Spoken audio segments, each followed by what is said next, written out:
खंड 2 अध्याय 2। उसने अपना सिर हिलाया, उसने थोड़ा सिर हिलाया, फिर कागज लेने के लिए आगे बढ़ा, लेकिन उसे अपनी छाती में रखने से पहले उसने उसे देखा तक नहीं। उसने उसे कुल्हाड़ी रखते हुए, कटी हुई लकड़ी को छज्जे के नीचे रखते हुए, फिर उसे पलट कर जाते हुए देखा, लेकिन उसके दिल में अभी भी एक अजीब सी भावना थी। कागज लेने से पहले वह थोड़ा हिचकिचाया। हालांकि यह केवल एक हल्का सा विराम था, लगभग पलक झपकने जैसा, फिर भी उसने उसके चेहरे पर थोड़ी सी असहजता देखी। उस अजीब नज़र में थोड़ी शर्म भी झलक रही थी। उसने पहले भी दूसरे पुरुषों को ऐसा भाव देखा था, जब उन्हें उसके आदेश सुनने होते थे और हथियार चलाने का तरीका बताना होता था। इस अनुमान ने उसे आश्चर्य से उस आदमी की पीठ की ओर देखने पर मजबूर कर दिया। लेकिन ऐसा कैसे हो सकता है? यदि वह नहीं जानता था, उसने सैन्य पुस्तकें नहीं पढ़ी थी, तो वह लड़ाई में इतना अच्छा कैसे हो सकता था? क्या आप इस तरह से सैनिकों का उपयोग करने में माहिर हैं? लेकिन उसकी अभिव्यक्ति अजीब थी, और वह जानती थी, वह 10 साल से ज्यादा समय से युद्ध के मैदान में था। उसने शायद वास्तविक युद्ध से ही सीखा होगा। युद्ध सबसे अच्छा शिक्षक था। यह उसे जीवित रहने के लिए जरूरी हर चीज सिखा सकता था। उसने कागज पर लिखी बातों को नहीं देखा, यहाँ तक कि उस पर नजर भी नहीं डाली। सामान्य लोग देखते हैं, और देखने के बाद ही उन्हें पता चलता है कि इसे कहाँ से खरीदना है। जब वह दालान में कदम रखने वाला था, तो वह उसे आवाज लगाने से खुद को रोक नहीं पाई। ट्रोंग डोंग। वह रुका और उसकी ओर देखने लगा। मैं तुम्हारे साथ जाऊंगा। वह उसकी ओर बढ़ी और अपना हाथ बढ़ाते हुए बोली। मुझे अचानक याद आया कि रसोई में कुछ सामग्री खत्म हो रही है। भाई, मुझे कागज दे दो ताकि मैं इसे लिख सकूं, नहीं तो बाद में भूल जाऊंगा। उसने उसकी ओर देखा। उसकी पुतलियां थोड़ी सिकुड़ी हुई थी। उसके होंठ आपस में कसकर चिपके हुए थे। उसे एहसास हुआ कि वह इसके बारे में जानती थी, लेकिन उसने कुछ नहीं कहा। उसने कागज का एक टुकड़ा निकाला जिसे उसने देखा भी नहीं था, लेकिन जो उसके सीने से मुड़ा हुआ था, और उसे दे दिया। उसने भी उस अनुमान की पुष्टि की। वह अनपढ़ था। अगर वह पढ़ा लिखा होता तो उसे जरूर देखता, लेकिन उसने कागज के टुकड़े को देखा तक नहीं। उस पल उसका दिल बहुत दुखा। उसे याद आया कि जब उसने शहर पर हमला करने की योजना पर दूसरों के साथ चर्चा की थी, तो उसने उसे कभी नहीं लिखा। उसके तंबू में कागज, कलम, स्याही या सैन्य पुस्तकें नहीं थी। कोई लेखन सामग्री नहीं थी। शब्दों वाली एकमात्र चीज बकरी की खाल का नक्शा था। इससे साबित होता है कि वह जो कुछ भी जानता था वह उसके अपने अनुभव से था। उसे कितनी लड़ाइयों से गुजरना पड़ा, उसने कितनी जिंदगी और मौत की परिस्थितियां देखीं, अब तक जीवित रहने के लिए उसे कितने सबक सहने पड़े। उसे अब भी लगता था कि उसने उस पद पर पहुंचने के लिए बहुत से लोगों की हत्या की थी और बहुत से भयानक काम किए थे। लेकिन युद्ध के मैदान में अपनी रक्षा के लिए चाकू का उपयोग न करना ही मौत का एकमात्र रास्ता है। उसने उससे कहा कि वह अपनी तलवार न निकाले, क्योंकि उसे आक्रमण का नेतृत्व करने की आवश्यकता नहीं थी। हकीकत में यह कदम केवल भाग्य पर निर्भर हो सकता था, उस समय भाग्य पर दांव लगाना। कितनी बार वह इतना डर गया था कि वह अपनी तलवार निकालना भूल गया और अपनी जान बचाई, और कितनी बार उसे जीवित रहने के लिए अपनी तलवार निकालने और किसी को मारने के लिए मजबूर होना पड़ा था। 10 साल से भी ज्यादा पहले वह सिर्फ एक बच्चा था, युद्ध के मैदान में एक किशोर। उसने अपनी आंखें नीची की, नजरें हटाईं, मुड़े हुए कागज को देखा, शांत रहने की कोशिश की, और कहा, भाई, थोड़ी देर दरवाजे पर मेरा इंतजार करो, मैं पेन लेने जा रहा हूँ। यह कहने के बाद वह एलिना की कलम उधार लेने के लिए मुड़ी, उन सामग्रियों को लिखा जो लगभग खत्म हो चुकी थी, और फिर उसे खोजने निकल पड़ी। शायद उसे ऐसा करने की जरूरत नहीं थी, लेकिन उसने ऐसा किया। वह नहीं चाहता था कि उसे पता चले, और वह भी उसे उजागर नहीं करना चाहती थी। मौसम ठंडा है और जमीन जमी हुई है। शुद्ध सफेद बर्फ के टुकड़े पेड़ों की चोटियों पर गिरे, यहाँ तक कि पूरे पेड़ को ढक लिया, जिससे पूरे शहर में सूखी शाखाएं विदेशी कांच की तरह शुद्ध सफेद पोशाक पहने हुए लग रही थी। उसने सुंदर दृश्य को देखा, लेकिन उसके विचार केवल उसके बगल में बैठे आदमी के इर्द गिर्द घूम रहे थे। वह बहुत शांत था। उसने पूरे रास्ते कुछ नहीं कहा। उसने इस तथ्य का भी उल्लेख नहीं किया कि उसने उसे नोट वापस नहीं किया। केवल जब वह बर्फ पर ठोकर खा गई तो उसने उसकी मदद करने के लिए हाथ बढ़ाया।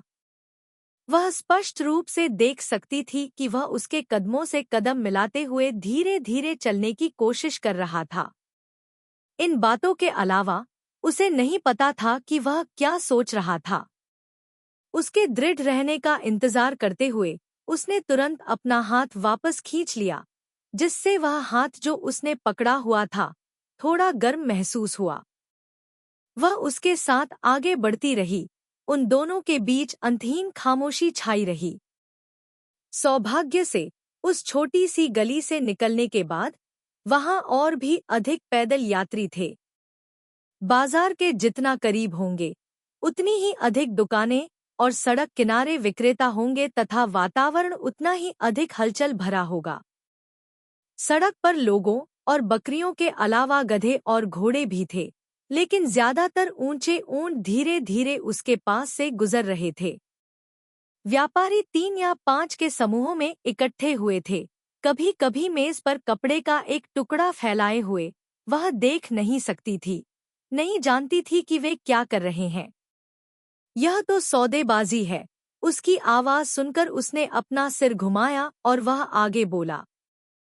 खरीदार और विक्रेता अपनी कीमत गुप्त रूप से बताएंगे। अगर वे सहमत होते हैं तो वे लेन देन करेंगे। अगर वे सहमत नहीं होते हैं तो वे मोल भाव करने के लिए हाथ के इशारों का इस्तेमाल करना जारी रखेंगे। कपड़े से क्यों ढकें? उसने असमंजस से पूछा।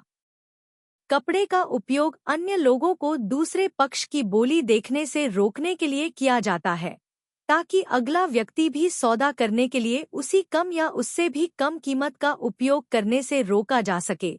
वह अचानक समझ गई और बोली, तो कपड़ा मोल भाव करने के लिए जगह बनाने के लिए है। सही, उसने सहमति में सिर हिलाया। तुम्हें ये बातें कैसे पता? उसने सोचा कि वह दिन भर सैन्य शिविर में लड़ता रहता है। उसने उससे नजरें हटा लीं, मोल भाव कर रहे लोगों की ओर देखा और काफी देर बाद शांति से बोला, मेरे पिता भी पहले व्यापारी थे। वह दंग रह गई। इससे पहले कि वह कुछ समझ पाती, वह पलटकर चला गया। वह जल्दी से उसका पीछा करने लगी, लेकिन भीड़ से टकरा गई और लगभग गिर गई। लेकिन उसने उसकी पुकार सुनी, ठीक समय पर पीछे मुड़ा और उसे पकड़कर अपनी बाहों में खींच लिया। तुम ठीक हो? उसने उसके कंधे को गले लगाया और पूछा। कोई बात नहीं। उसने सिर हिलाया और महसूस किया कि उसने फिर से अपनी पकड़ ढीली कर दी है। उसका दिल अचानक से धड़कने लगा, लेकिन फिर उसने महसूस किया कि वह उसका हाथ थामे हुए है। तू दा चौंक गई। उसने उसे देखने के लिए अपना सिर उठाया, लेकिन वह आगे की ओर देख रहा था, उसे साथ ले जा रहा था, अपने लंबे शरीर का उपयोग करके उसे धीरे धीरे बढ़ती भीड़ को अलग करने में मदद कर रहा था। यहाँ आओ, उसने शांतिपूर्वक कहा, अभी भी उसे आगे ले जा रहा था। उसने केवल उसके बड़े, खुरदुरे, चमड़े जैसे हाथ पर ध्यान दिया जो उसके हाथ को पूरी तरह से ढके हुए था, ठंडी हवा को रोक रहा था, जिससे उसका मूल रूप से ठंडा हाथ धीरे धीरे गर्म हो रहा था। उसके बाद भी उसने उसे कसकर पकड़ रखा था, हालांकि वह भीड़ भरी भीड़ में से निकल चुका था, फिर भी उसने उसे नहीं छोड़ा। उसने उसे ऐसे ही पकड़े रहने दिया और कुछ नहीं कहा। लेकिन वह जानता था कि उसे एहसास हो गया था कि वह अनपढ़ है। इस लड़की को उसके बचे हुए गर्व और अहंकार की परवाह थी। इससे पहले उसे यह भी नहीं पता था कि उसने अभी भी उस बेकार चीज को रखा हुआ है। ट्रुओंग डोंग को नहीं पता था कि वह क्या सोच रही थी। उसने अपना सिर घुमाकर नहीं देखा, भले ही उसने अपना हाथ नहीं हटाया, और अभी भी उसका सम्मान करता था। उसे अभी भी डर था कि वह उसकी आंखों में छिपी पीड़ा को देख लेगा। फिर वह रुक गई। उसका दिल तनाव में था। वह अपना सिर घुमाए बिना नहीं रह सका, यह समझाने का इरादा रखते हुए कि उसे केवल इस बात की चिंता थी कि वह फिर से गिर जाएगी, इसलिए उसने उसका हाथ पकड़ना जारी रखा। किसने सोचा होगा कि जब वह अपना सिर घुमाएगी तो वह एक जादूगर की ओर आकर्षित होगी जो रस्सी को तार में बदलने के लिए बांसुरी बजा रहा है। उस जादूगर ने बांसुरी की ध्वनि पर रस्सी को नियंत्रित किया और बिना किसी बाहरी बल का उपयोग किए वह सांप की तरह हवा में नाचने लगी, जिससे वह आश्चर्यचकित होकर देखती रह गई। उसके बाद तालियों की आवाज आई। उसने अपना सिर घुमाया और देखा कि वहां एक जादूगर अपनी 10 उंगलियों का उपयोग करके एक कठपुतली को नियंत्रित कर रहा था। उसकी प्रत्येक उंगली एक लकड़ी की छड़ी से जुड़ी हुई थी, जिसमें कठपुतली से जुड़ी छोटी छोटी डोरियां थीं।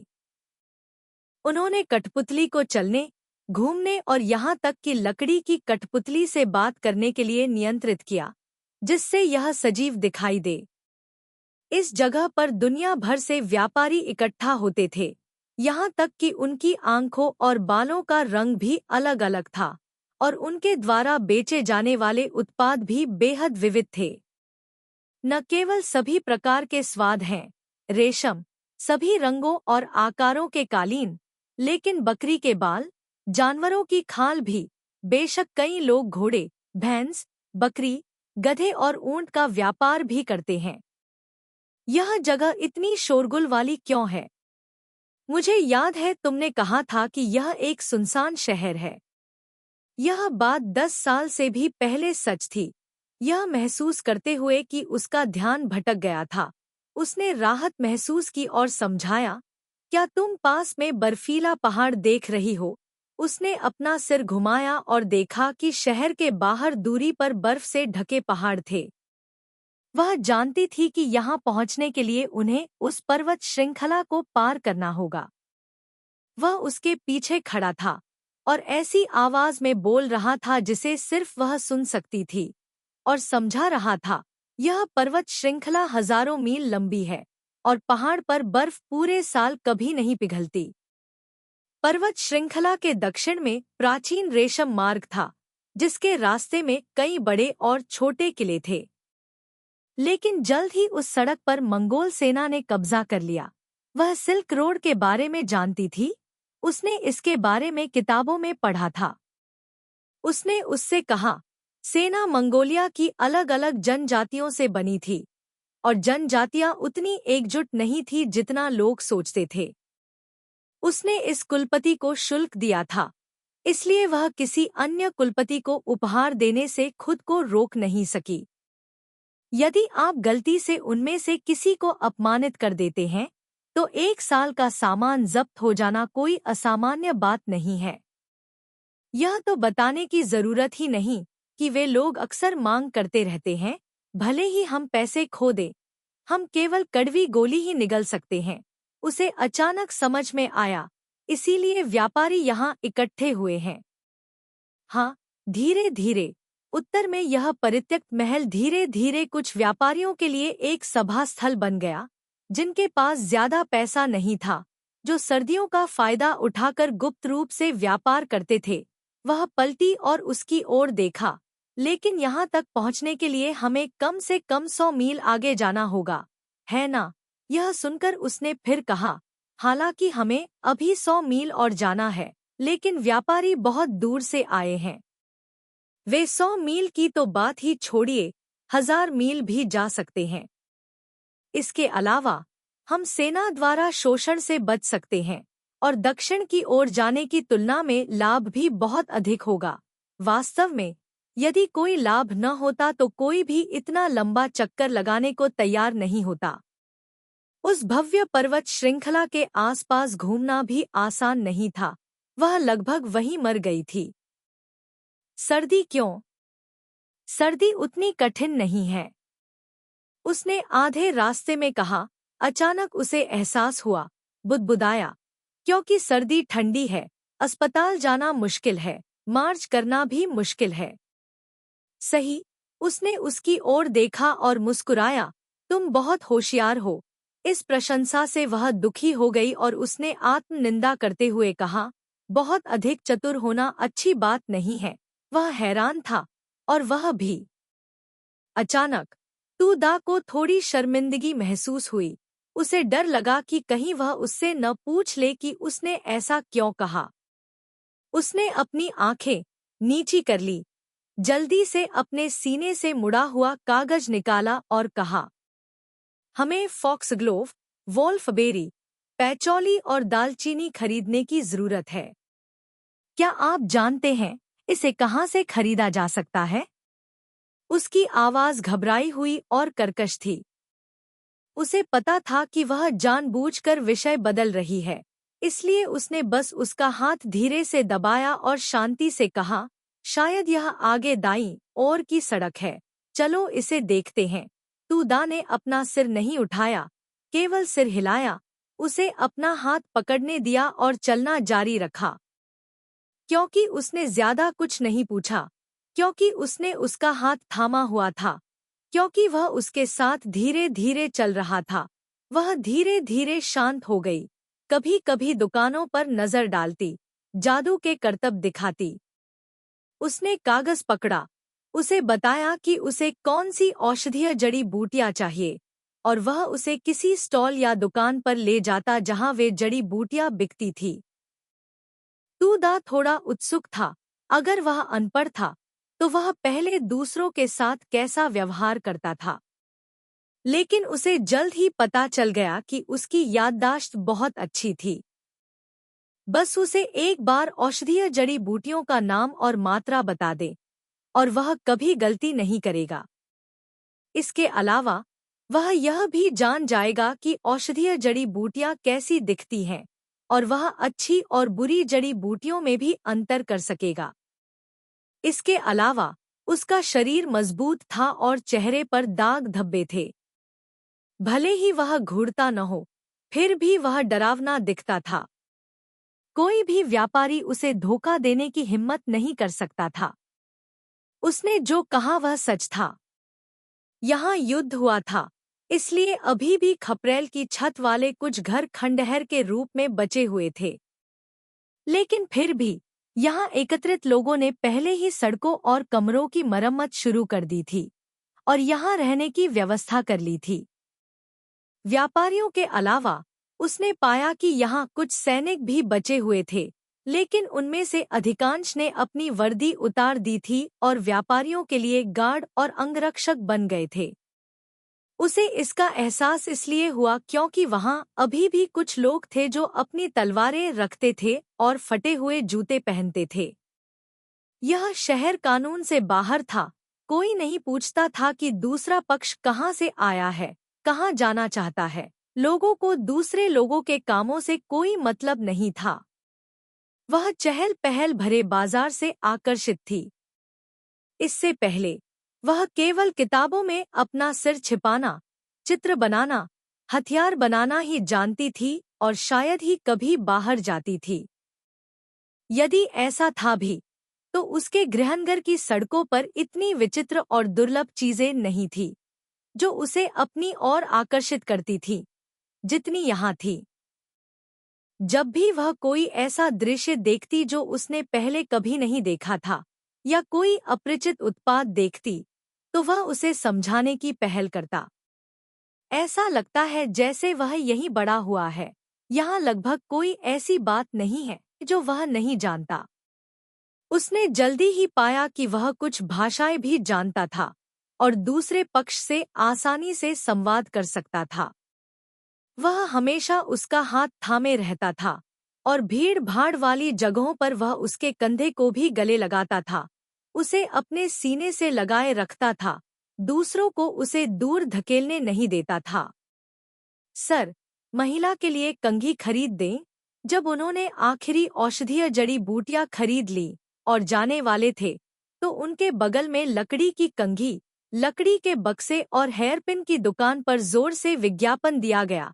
यहाँ की लकड़ी की कंघी और हेयरपिन सभी जियांगन सोंग राजवंश के कुशल कारीगरों द्वारा शीशम का उपयोग करके बनाई गई है। यह सफेद पैटर्न मोतियों से जड़ा हुआ है।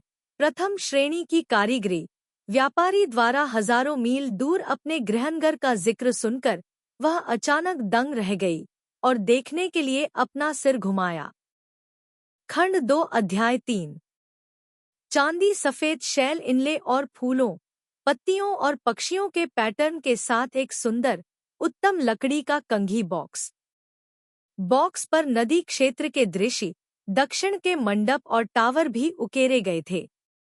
सेल्समैन की आंखें और कान तेज थे। उसने उसे चीनी भाषा में बोलते और चीनी कपड़े पहने हुए सुना, इसलिए उसने उसे अपने पास बुलाया। उसे अपना सिर घुमाकर देखने की इच्छा रखते हुए, जो उसके सामान में बहुत रुचि रखती थी, उसने जल्दी से अपना मुंह खोलकर उसे आमंत्रित किया। मैडम, आप भी सोंग से हैं, है न? अगर तुम्हें यह पसंद आए तो मैं तुम्हें दिखाऊंगा। विदेशी धरती पर किसी देशवासी से मिलना भाग्य है। मैं तुम्हें सस्ते में बेच दूंगा। तू दा ने यह सुना, थोड़ा क्षमायाचनापूर्वक मुस्कुराए और अपना सिर हिलाया। कोई जरूरत नहीं, मुझे इसकी जरूरत नहीं है, धन्यवाद। इतना कहकर उसने अपना सिर दूसरी ओर घुमा लिया। हालांकि सेल्सवुमन ने उसे पीछे से वापस बुलाया, लेकिन उसने अपना सिर नहीं घुमाया।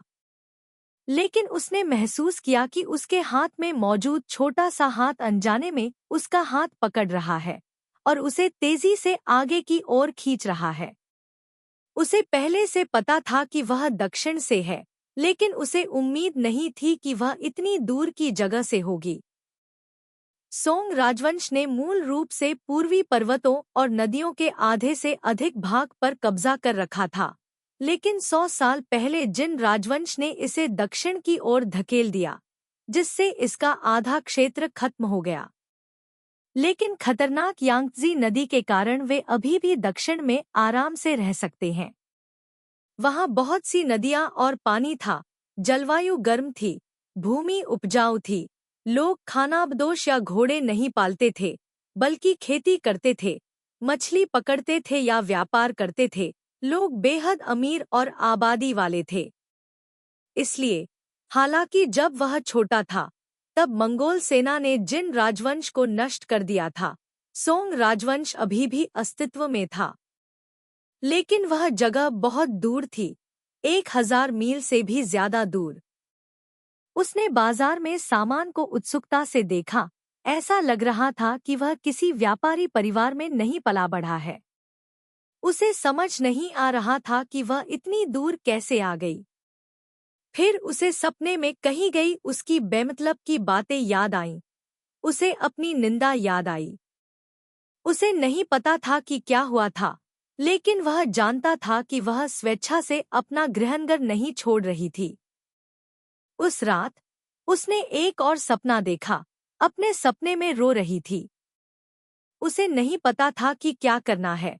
वह केवल उसे अपनी बाहों में पकड़ सकता था, ध्यान से उसकी पीठ थपथपा सकता था और चुपचाप उसे दिलासा दे सकता था, जब तक कि वह धीरे धीरे शांत नहीं हो जाती। यहाँ जीवन बेहद शांतिपूर्ण था। हर सुबह जब वह उठता, तो वह उसे पकड़कर बिस्तर पर लिटा देता, फिर कमरे से बाहर देखता। यदि थोड़ी बर्फ हो तो एक फावड़ा लेकर उसे हटा दो, फिर जाकर लकड़ी काटो, पानी उबालो और काले घोड़े के लिए भोजन ले आओ। काले घोड़े पर दाग लगा हुआ था। हालांकि उसने उस पर दाग लगा दिया था, फिर भी वह अपने दिल में जानता था कि वह इसे बेच नहीं सकता। अगर उसने इसे बेच दिया, तो लोग इसके निशान खोज लेंगे। इसके अलावा, इसे किसी भी स्थिति के लिए तैयार रखना सुविधाजनक है। सुबह होने पर वह रसोई में आती, उसके द्वारा काटी गई लकड़ी जलाती और चावल पकाने के लिए पानी निकालती। फिर वह लिने के कमरे में नाश्ता लेकर आती, फिर उसके साथ खाने के लिए रसोई में वापस चली जाती। अगर उसे दवा खरीदने की जरूरत होती तो ये लिन उसे एक कागज पर लिखकर दे देता ताकि वह उसे दे सके। अगर उसे बहुत सी चीजों की जरूरत होती तो वह कभी कभी उसके साथ खरीदारी करने जाती। अगर केवल 2 या 3 चीजें होती तो वह अकेला ही चला जाता। जब वह लौटता, अगर लिन नौकरानी को नहीं बुलाती तो वह उसे सुविधाजनक रूप से एक कप गर्म मक्खन वाली चाय थमा देती। अगर वह व्यस्त होती तो वह उसे गर्म रखने के लिए चूल्हे पर एक बर्तन भी छोड़ देती। वह ज्यादा बात नहीं करते थे।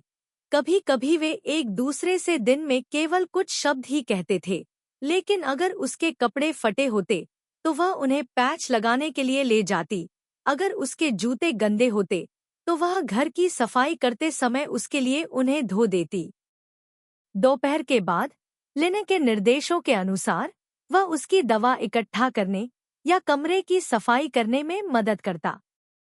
पहले तो बड़े घर में कई जगहें थी जिन्हें साफ करने की जरूरत थी, लेकिन थोड़ी देर बाद सभी खाली कमरे साफ हो गए और उन दोनों के पास जल्दी अपने कमरे में लौटने के अलावा कोई विकल्प नहीं था। पहले तो उसे चिंता हुई कि वह असहज महसूस करेगी, लेकिन उसने उसे अपने साथ रसोई में जाने के लिए बुलाया। एक बड़े बर्तन में मोमबत्तियां बनाते हुए कहा कि वह उन्हें बेचने के लिए बनाना चाहती है। आपको सामग्री खरीदने के लिए पैसे कहाँ से मिलते हैं? मैंने ये लिन से उधार लिया था, वैसे भी मैं उसका ऋणी हूँ। 1 सिक्का कर्ज है, 10 सिक्के भी कर्ज हैं। यदि कारोबार अच्छा चलता है तो कम से कम हम उसे जल्दी ही पैसे लौटा सकेंगे। क्या आप मेरे लिए वह चर्बी वाला बर्तन चूल्हे पर रख सकते हैं? उसने अंगारों का ढेर उठाया और अधिक लकड़ियां डाली और आगे कहा, पिछली बार जब मैं तुम्हारे साथ बाजार गई थी तो मैंने किसी को मोम बेचते देखा था। वह सस्ता था और मैंने देखा कि यहाँ सब कुछ बिक चुका था, लेकिन कोई भी मोमबत्तियां नहीं बेच रहा था। पीछे मुड़कर सोचने पर ऐसा लगता है कि ऐसा इसलिए हुआ होगा क्योंकि कुछ साल पहले तक यह शहर वीरान था। यहाँ ज्यादातर व्यापारी रहते थे, कुछ ही परिवार रहते थे, इसलिए यहाँ कोई भी मोमबत्ती नहीं बनाता था। इसलिए मैं कुछ बनाना चाहता हूँ ताकि थोड़ा अतिरिक्त लाभ कमाकर बेच सकूं। आपको क्यों नहीं लगता कि वे तेल या मोमबत्तियां लाए हैं, इसीलिए कोई विक्रेता नहीं है? फिर भी बर्तन जलाने में उसकी मदद करने के लिए आगे बढ़ा। तूदा ने आग जलाने पर ध्यान केंद्रित किया और कहा, दीपक का तेल बहुत महंगा है और इसे ले जाना आसान नहीं है, इसलिए शायद कोई इसे नहीं लाएगा। लेकिन मोमबत्तियां ऐसी नहीं है, वे बहुत सुविधाजनक है, बस थोड़ी सी जगह लेती हैं। मुझे लगता है कि अगर मैं व्यापारी होता और मुझे इतनी दूर जाना पड़ता तो मैं सामान ढोने के लिए सारी जगह का इस्तेमाल जरूर करता। मोमबत्तियां कौन लाएगा? आखिर अगर गलती से आग लग गई तो सामान जल जाएगा। क्या आपको अब भी लगता है कि यह लाभदायक होगा? उसने चर्बी का बर्तन चूल्हे पर रखा और पूछा। यह वह जगह है जहां व्यापारी इकट्ठा होते हैं। न केवल छोटे व्यापारी बल्कि दूर दूर से बड़े व्यापारी भी आते हैं। वे ट्रेडिंग से इतना पैसा कमाते हैं कि उसे दिमाग से याद रखना असंभव है, इसलिए उन्हें उसे लिखना पड़ता है। यहाँ जल्दी ही अंधेरा हो जाता है और जब तक हम सफाई खत्म करते हैं तब तक बहुत देर हो चुकी होती है। बेशक वे चूल्हे की आग का भी उपयोग कर सकते हैं, लेकिन मोमबत्ती की लौ स्थिर होती है, धीरे धीरे जलती है, उपयोग के बाद बुझाई जा सकती है, कल फिर से जलाई जा सकती है और फिर भी उपयोग की जा सकती है और इसे ले जाया भी जा सकता है। यदि आपको नोट्स लेने की आवश्यकता है तो निश्चित रूप से मोमबत्ती आग से बेहतर है। वह जानता था कि वह पढ़ना लिखना जानती है जबकि वह एक भी शब्द नहीं पढ़ सकता था।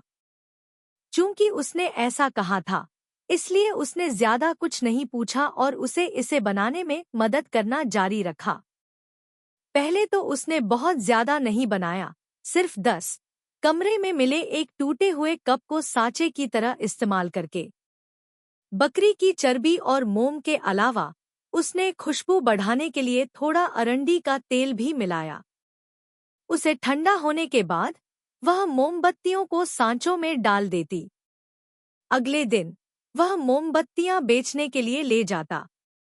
वह शुरू में उसके साथ जाना चाहती थी, लेकिन वह नहीं चाहता था कि वह हर दिन शहर में घूमे। उसका शरीर अभी भी कमजोर था। हर बार जब वह बाहर जाती तो वह कई दिनों तक कमजोर रहती और फिर ठीक हो पाती। मैं जा सकता हूँ, वहाँ केवल 10 मोमबत्तियां हैं, तुम्हें इतनी दूर जाने की जरूरत नहीं है। तूदा ने उससे बहस नहीं की, बस उसे एक लकड़ी का बोर्ड दिया जिस पर कुछ शब्द लिखे थे। उसे शब्दों को घूरते हुए देखकर वह समझाने वाली थी, लेकिन उसने पूछने की पहल की। आप क्या लिख रहे हो? उसका गला भर आया जब उसने कहा, एक मोमबत्ती $1 की है, 3 मोमबत्तियां $2 की हैं। उसने सिर हिलाया, कुछ नहीं कहा, और मोमबत्ती का थैला अपने साथ ले गया। जब वह सड़क पर पहुंचा, तो उसने लकड़ी के बोर्ड को पकड़ लिया जिस पर शब्द लिखे थे और इधर-उधर घूमने लगा। पहले तो उसे यकीन नहीं था कि यह व्यवसाय सफल होगा या नहीं। उसका रूप भयंकर था और वह नहीं जानता था कि कैसे मुस्कुराना है या ग्राहकों का अभिवादन करना है। यद्यपि वह एक व्यापारी का बेटा था, लेकिन उसके पिता बड़ा व्यापार करते थे, इसलिए उन्होंने कभी भी बड़ी सड़कों या छोटी गलियों में सामान नहीं बेचा। जब वह घर और परिवार से भागा था, तब वह बहुत छोटा था और वास्तव में उसे नहीं पता था कि इसे कैसे बेचना है। इसलिए वह केवल लकड़ी के बोर्ड को पकड़ सकता था और आगे पीछे चलने के लिए सबसे व्यस्त सड़क ढूंढ सकता था। अपनी पहली यात्रा पर किसी ने उस पर कोई ध्यान नहीं दिया, ज्यादा से ज्यादा वे उसे देखते रहे। अगर कोई और होता तो शायद उसे लगता कि लकड़ी के बोर्ड को इस तरह से थामना शर्मनाक है, लेकिन वह पहले ही सब कुछ शर्मनाक कर चुका था। सिर्फ लकड़ी के बोर्ड को थामना उसके लिए कुछ भी नहीं था। उसने खुद को संयमित किया और दूसरी बार, फिर तीसरी बार घूमा। धीरे धीरे जिस लकड़ी के बोर्ड पर उसने लिखा था, उसका असर होने लगा। लोग उसे बुलाने लगे कि रुको और उसकी मोमबत्तियां खरीदो। नतीजतन न केवल चीनी अक्षर जानने वाले लोग उसकी मोमबत्तियां खरीदते थे, बल्कि जब वह बेचने के लिए रुकता था, तो आसपास के लोग जो पढ़ नहीं सकते थे, उसे मोमबत्तियां निकालते हुए देखते थे और कीमत पूछने के लिए भी आते थे, फिर उन्हें खरीदने के लिए पैसे निकालते थे। एक पल में सभी 10 मोमबत्तियां खरीद ली गईं, और किसी ने उससे पूछा कि क्या और भी खरीदने को है। अब और नहीं, कल तक इंतजार करना होगा। तो कल तुम इसे मेरे लिए सामने वाली सराय में ले आना। उसने सहमति में सिर हिलाया। घर लौटते समय उसके हाथ में 10 सिक्के थे और वह बेचैन और बेवजह उत्साहित होने के अलावा उसका दिल भी बेवजह उत्साह से भरा हुआ था। जब वह घर पहुंचा, तो संयोग से वह उसे देख लिया और जल्दी से उसका अभिवादन करने के लिए बाहर निकल गई। वह देख सकता था कि उसके हाथ उसके सामने एक दूसरे से जुड़े हुए थे, चिंतित भाव से उसकी ओर देख रहे थे और पूछ रहे थे, कैसा है? उसने अपना हाथ आगे बढ़ाया और उसे खोला। 1 दर्जन से ज्यादा सिक्के चमक रहे थे। वे छोटे और थोड़े पुराने थे, लेकिन अब वे पहले से ज्यादा चमक रहे थे। उसने अपनी आंखें चौड़ी कीं, हल्की सांस ली और उसकी तरफ देखा। तुमने वे सब बेच दिए? उसने अपना सिर हिलाया। उसकी आवाज भारी हो गई। बिक गया। उसने अपना छोटा सा हाथ उठाकर अपना मुंह ढक लिया, सिर को थोड़ा झुकाकर उसे देखा। उसकी काली आंखें नम थीं, उसकी नाक गुलाबी थी। फिर उसने देखा कि वह अपने होठों को सिकोड़ रही थी। रेगिस्तान में खिले फूल जैसी एक दुर्लभ मुस्कान उसके होठों पर खिल रही थी। कितनी प्यारी मुस्कान, कितनी प्यारी! उसने अचानक अपने दोनों हाथ आगे बढ़ाए और उत्साह से उसकी गर्दन को गले लगा लिया। महान! यह बहुत अच्छा है। अचानक उसने उसे गले लगा लिया, जिससे वह चौंक गया और उसके हाथ में रखे 10 सिक्के झंझनाहट की आवाज करते हुए जमीन पर गिर पड़े। लेकिन उसने उसे हंसते हुए सुना, जो उसके कान के पास झुकी हुई थी। उसकी हंसी चांदी की घंटियों की तरह थी, जिसमें अवर्णनीय खुशी थी। वह भी उससे प्रभावित हो गया। अपने आप को नियंत्रित करने में असमर्थ, उसने अपने होठों को मोड़ लिया, घूम गया, अपनी बाहों को उसकी कमर से लिपटाने के लिए उठाया, उसे अपनी बाहों में कसकर पकड़ लिया और कर्कश स्वर में उत्तर दिया, हाँ, यह बहुत बढ़िया है। जब उसने बोलना समाप्त किया, तो उसे अचानक अपनी आंखों में जलन और नाक में चुभन महसूस हुई। जब उत्तेजना समाप्त हो गई, तो तुदा को अचानक एहसास हुआ कि उसने अभी क्या किया है। उसका छोटा चेहरा अचानक लाल हो गया, लेकिन उसने फिर भी उसे गले लगा लिया, उसे बहुत कसकर गले लगाया, उसे जाने नहीं दिया। वह सचमुच बहुत अच्छी है, बहुत अच्छी है।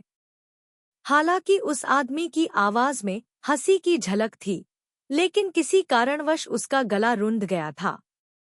तभी उसे अपने कंधे पर एक गर्म सांस महसूस हुई और लगा कि उसके सामने खड़ा आदमी कांप रहा है। इसलिए उसने अपना हाथ वापस नहीं खींचा, बल्कि खुद को धीमी आवाज में पूछते हुए सुना, क्या हुआ? क्या तुम ठीक हो? वह चुप रहा, फिर भारी आवाज में बोला, जिससे उसकी आंखें फिर से लाल हो गईं। उसका दिल कांप उठा, बहुत दर्द हुआ। वह समझ गई, सच में समझ गई। गुलाम बनने के बाद यह पहली बार था जब उसने दूसरों की जान लिए बिना, दूसरों का सिर काटे बिना पैसा कमाया। यह पैसा खून से सना नहीं है, यह गंदा पैसा नहीं है। वे उसकी और उसके परिश्रम से अर्जित किए गए थे, हालांकि बहुत ज्यादा नहीं, केवल $10 से अधिक, लेकिन वे वास्तव में स्वच्छ थे, बहुत स्वच्छ। मुझे पता है। उसका गला रूंध गया और उसने उसके कान में फुसफुसाते हुए कहा, मुझे पता है। उसने उसे और कसकर पकड़ लिया, उसका गर्म चेहरा उसके कंधे पर टिका हुआ था। धन्यवाद। उसके कर्कश शब्दों को सुनकर वह और भी दुखी हो गई, बोलने में असमर्थ हो गई और अपनी आंखों में भर रहे आंसुओं को अनदेखा करते हुए उसे गले लगाना जारी रखा। बहुत देर बाद उसने उसे जाने दिया, पैसे उठाने के लिए नीचे बैठ गया। उसने उसके साथ पैसे उठाए और कहा, तुम्हें पता है, मुझे कभी नहीं पता था कि एक सिक्का इतना सुंदर हो सकता है। मुझे भी नहीं मालूम। वह भारी आवाज में बोला और फिर हंस पड़ा। उसने ऊपर देखा और उसे देखकर मुस्कुराई। दोनों की आंखों में आंसू थे। आप कब से बेच रहे हैं? नहीं, लोग मुझे मोमबत्तियां निकालते ही खरीदने आ गए। कुछ लोग उन्हें खरीद नहीं पाए, इसलिए उन्होंने मुझसे पहले ही ऑर्डर कर दिया और चाहते थे कि मैं उन्हें कल ही उनके सराय में पहुंचा दूं। वास्तव में उसकी आंखें आश्चर्य से चमक उठीं। हाँ सच, उसने सिर हिलाया और मुस्कुराया। उसे नहीं पता था कि यह आदमी भी मुस्कुराएगा, खिलखिलाकर मुस्कुराएगा। उसका दिल फिर से गर्म हो गया। उसने शर्म से उसकी ओर देखा, अपना हाथ उसके चेहरे को सहलाने के लिए उठाया और कर्कश स्वर में कहा, तुमने बहुत मेहनत की है, भाई। कोई परेशानी नहीं। उसने कहा, अपने हाथ में सारे पैसे उसे दे दिए। उसने अपनी आंखें नीचे करके अपने हाथ में 10 सिक्के देखे। उसका दिल धड़क रहा था। वह खुद को रोक नहीं पाई और खड़ी हो गई। उसका हाथ थाम लिया, उसे रसोई में ले गई और उसे एक कप गरम मक्खन वाली चाय दी। उस रात वह कालीन पर लेटा हुआ था। वह उसके करीब गई, चुपके से उसके गले में कुछ डाल दिया। वह हिलता डुलता नहीं था, बस उसे महसूस होता था कि वह उसके पीछे लेटी हुई है और उसका छोटा सा हाथ उसकी छाती पर कुछ छोटा और ठंडा रख रहा है। उसे लगा कि उसकी आंखें फिर से गर्म हो रही हैं, उसका गला घुट रहा है। उसे पता था कि यह पैसे हैं, पैसे जो उसने और उसने मिलकर कमाए थे। वह अपना हाथ ऊपर उठाए बिना नहीं रह सका और उसका छोटा सा हाथ थाम लिया। उसने अपना हाथ पीछे नहीं खींचा, उसका छोटा सा चेहरा उसकी पीठ से सटा हुआ था। उसका दिल थोड़ा कांप उठा, लेकिन वह गर्म था। वह जाग गया। वह भी जानती थी कि वह जाग रहा है, लेकिन उन दोनों ने कुछ नहीं कहा। एक ठंडी सर्दियों की रात में वह अंधेरे में एक दूसरे के करीब झुक गए। उसके बाद वह सफाई करते, साथ में मोमबत्तियां बनाते और कभी-कभी उन्हें साथ में बेचने जाते। हर बार जब वह बेचने जाता था, तो वह उसका हाथ थामे बिना नहीं रह पाता था और वह कभी विरोध नहीं करती थी। इतना ही नहीं, उसने ऊर्जा बचाने के लिए पानी खींचने के लिए एक चरखी भी खींची और उसे कुएं के बगल में लकड़ी का उपयोग करके इसे बनाने के लिए कहा। पुली रस्सी का एक सिरा पानी की बाल्टी को बांध देगा, जिससे पानी निकालना सुविधाजनक होगा और मेहनत भी बचेगी। यहाँ तक कि जब वह उसके गंदे कपड़े देखती, तो वह अच्छे मौसम का फायदा उठाकर उसे धो देती। हर दिन वह उसका कंबल मोड़कर गंदे बिस्तर पर रख देती। हर रात वह जमीन पर एक गलीचा बिछा देता। जब से उसने उसका नाम पूछा, तब से वह उसे ए लैंग डांग नहीं बुलाती और जब उसे पुकारने की जरूरत होती, तो वह उसे ट्रोंग डोंग कहती। जब भी वह उसे इस तरह पुकारते सुनता, उसका दिल दहल जाता और साथ ही उसे गर्मी भी महसूस होती। यह वह शांतिपूर्ण जीवन था जिसकी वह लालसा करता था, लेकिन पहले कभी नहीं मिला था। इसलिए वह बहुत सावधान था। इस खूबसूरत शांति को भंग करने के लिए कोई भी मूर्खतापूर्ण काम करने की हिम्मत नहीं करता था। चाहे वह हो या वह कोई भी अब गुलाम शिविर में बिताए दिनों का जिक्र नहीं करता, मानो पिछली घटनाएं सब सिर्फ एक सपना थी। लेकिन निर्विवाद सत्य यह था कि वे सपने नहीं थे। ये शांतिपूर्ण दिन सिर्फ एक अस्थायी भ्रम थे। वह किसी से भी बेहतर समझता था, लेकिन वह अभी भी उस उम्मीद को दबा नहीं सका जो उसके दिल की गहराई से चुपके से उमड़ रही थी। उम्मीद थी कि यह समय हमेशा के लिए रह सकता है। खंड 2 अध्याय 4। महान ठंड। यह साल का सबसे ठंडा समय था।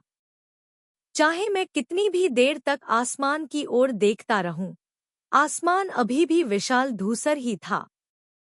हालांकि यह वीरान महल अब वीरान नहीं रह गया था, लेकिन इसके दरवाजे टूट चुके थे और दीवारों में कई छेद हो गए थे। चूंकि वहां कोई गार्ड नहीं था, इसलिए अगर कोई चाहे तो अभी भी जख्मी पत्थर की सीढ़ियों से ऊपर जा सकता था और शहर की दीवार पर चढ़कर दूर तक देख सकता था। एलिना अक्सर शहर की दीवार पर बैठती थी। टूडा कभी-कभी उसे उस सुनसान दीवार पर बैठे हुए देखता था और वह बड़ा काला कौआ कभी-कभी उसके कंधे पर बैठ जाता था। उत्तरी हवा उसके लंबे बालों को उड़ा देती थी। हर बार जब वह उसे इस तरह देखती, तो टूडा को सच में समझ में आ जाता कि लोग उसे डॉक्टर नहीं बल्कि जादूगरनी क्यों मानते थे। वह लोगों को डराने के लिए हड्डियों का हार नहीं पहनती थी या अन्य जादूगरों की तरह भूत होने का नाटक नहीं करती थी, लेकिन वह वाकई अजीब थी। लिन्हा ने वाकई बहुत कम जूते पहने थे, चाहे मौसम कितना भी ठंडा क्यों न हो। वह नंगे पैर ही चलती थी, सिर्फ एक काली पोशाक पहने हुए।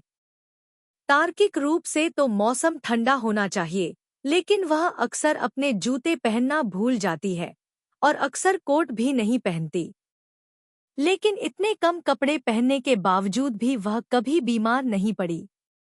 कई बार उसे ऐसा लगा जैसे वह एलिन को उस काले कोवे से बात करते हुए सुन सकती है।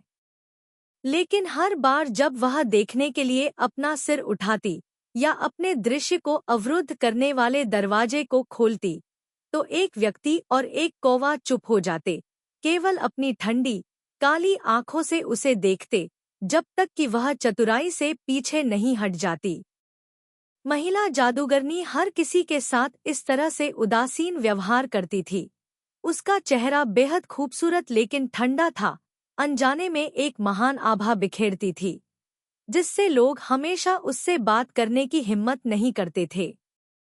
लेकिन अपनी बीमारी का इलाज कराने के लिए दवा लेने के लिए इलिन आने वाले लोगों की संख्या दिन ब दिन बढ़ती जा रही थी। भोजन विक्रेता आंटी लोगों का परिचय कराती रहती थी, और जो लोग दवा लेते थे और अपनी बीमारी ठीक करते थे, वे और भी लोगों को बताते थे। जब दर्द बहुत ज्यादा होता है, तो जब तक दवा का कुछ असर होता है, लोग छत पर इकट्ठा होने वाले कौवों को कितना डरावना लगता है, इस पर ध्यान नहीं देते। आने वाले ज्यादातर लोगों को या तो पाचन संबंधी समस्या होती है या फिर दांत में दर्द होता है। दर्द असहनीय था, लेकिन एलिन ने कुछ दवा दी और दर्द ठीक हो गया। कभी कभी जब वह गंभीर रूप से बीमार होती थी, तो वह एक्यूपंक्चर करती थी और अपने शरीर में मौजूद गंदी हवा को बाहर निकालने के लिए बांस की नली का इस्तेमाल करती थी। हालांकि एलिंग ने कभी भी किसी को भी मना नहीं किया जो उससे मिलने आया, लेकिन उसे लोग या बातें पसंद नहीं थी, इसलिए वह हमेशा दीवार पर बैठती थी। उस दिन दोपहर के बाद टूदा ने उसे बाहर जाते हुए देखा, लेकिन जूते पहनना भूल गया और उसने गलीचा नहीं पहना।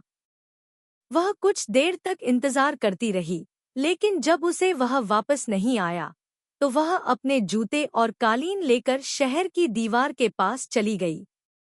हालांकि शहर की दीवार पुरानी थी, लेकिन उसका ज्यादातर हिस्सा अभी भी बरकरार था, बस कुछ जगहों पर उस साल के युद्ध के निशान थे। उसने शहर के दरवाजे के ऊपर बने टॉवर में एलिन को पाया। वह उस ऊंचे टॉवर पर बैठी थी, उसके पैर दीवार पर लटक रहे थे।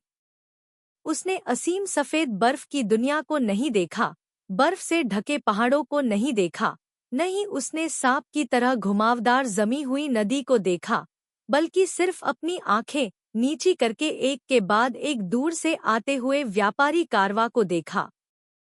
पहले टूदा ने सोचा था कि एलिन यहाँ दूर से शानदार पहाड़ों और नदियों की प्रशंसा करने के लिए आया था, लेकिन आज उसके ठंडे लेकिन विचारशील चेहरे को देखकर उसे एहसास हुआ कि एलिन यहाँ दृश्यों की प्रशंसा करने नहीं, बल्कि लोगों को देखने आया था।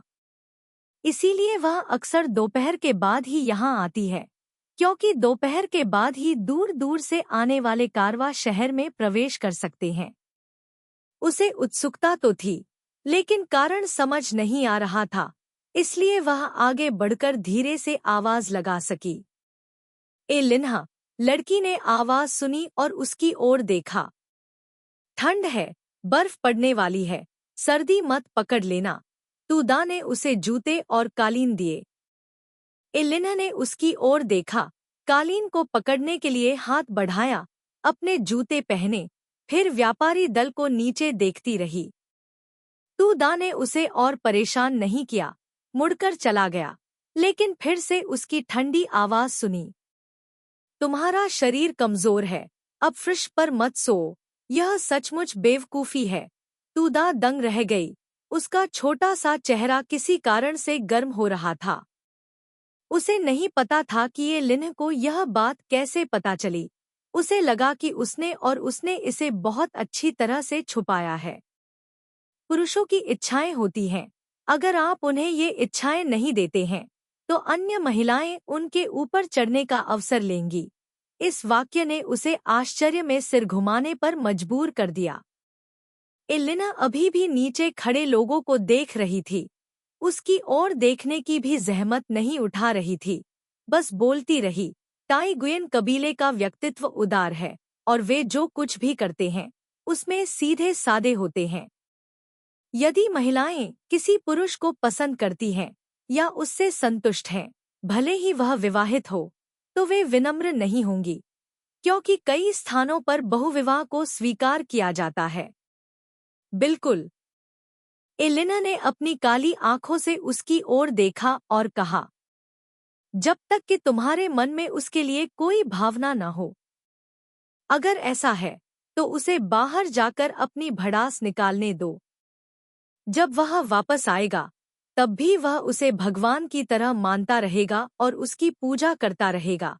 तूदा शर्मा गए और उसकी ओर देखते हुए बोले, उसे मुझे क्या करना है, इस पर मेरा नियंत्रण नहीं है। निःसंदेह तुमसे हो सकता है। एलिना ठंडी हंसी हंसा उसकी ओर देखा और कहा, तुम्हें बस उसे यह बताना होगा कि हम सिर्फ एक नकली जोड़ा हैं। अगर तुम्हें बाहर जाकर कोई महिला ढूंढनी पड़े तो मुझे कोई आपत्ति नहीं होगी। उसका चेहरा लाल हो गया। उसे नहीं पता था कि यह लड़की इतनी सारी बातें कैसे जानती है। वह केवल एलिना को अवाक होकर देख सकती थी, यहाँ तक कि यह तर्क देना भी भूल गई कि वे दोनों नकली जोड़े नहीं थे। सोचो, शायद उसे तुम्हारी सहमति की जरूरत नहीं है। पुरुष कामुक जानवर होते हैं। अगर कोई महिला उसे थोड़ा छेड़ती है तो वह चाहे या न चाहे उत्तेजित हो ही जाता है। एलिना ने अपने होठों को सिकोड़ लिया, जोर से हंसी और कहा, कौन जानता है, शायद अभी एक युवा महिला ने उसे एक परित्यक्त कमरे में खींच लिया है और उसके साथ जबरदस्ती की है। इन शब्दों ने किसी कारण से उसके दिल को जकड़ लिया। तूदा ने पलटकर जल्दी से शहर की दीवार को छोड़ दिया और जल्दी से घर की ओर चल दिया। लेकिन फिर भी एलिना के शब्द अभी भी उसके सिर में गूंज रहे थे। ऐसा नहीं था कि उसने नहीं सोचा था कि उसे इसकी जरूरत हो सकती है। हालांकि वह कभी कभी उसके पैरों के बीच इच्छा महसूस करती थी, लेकिन उसने कोई शरारत नहीं की। यद्यपि वह उसके ठीक पीछे लेटी हुई थी, फिर भी उसने उस पर हाथ नहीं उठाया। अगली बार ऐसा नहीं होगा, उसने ऐसा कहा और उसने वैसा ही किया। उसके बाद से उसने उसे कभी नहीं छुआ। पहले वह सिर्फ सुरक्षित महसूस करती थी, उसने उसे सुरक्षित महसूस कराया। उसके साथ होने का एहसास बहुत बढ़िया था, बहुत आरामदायक।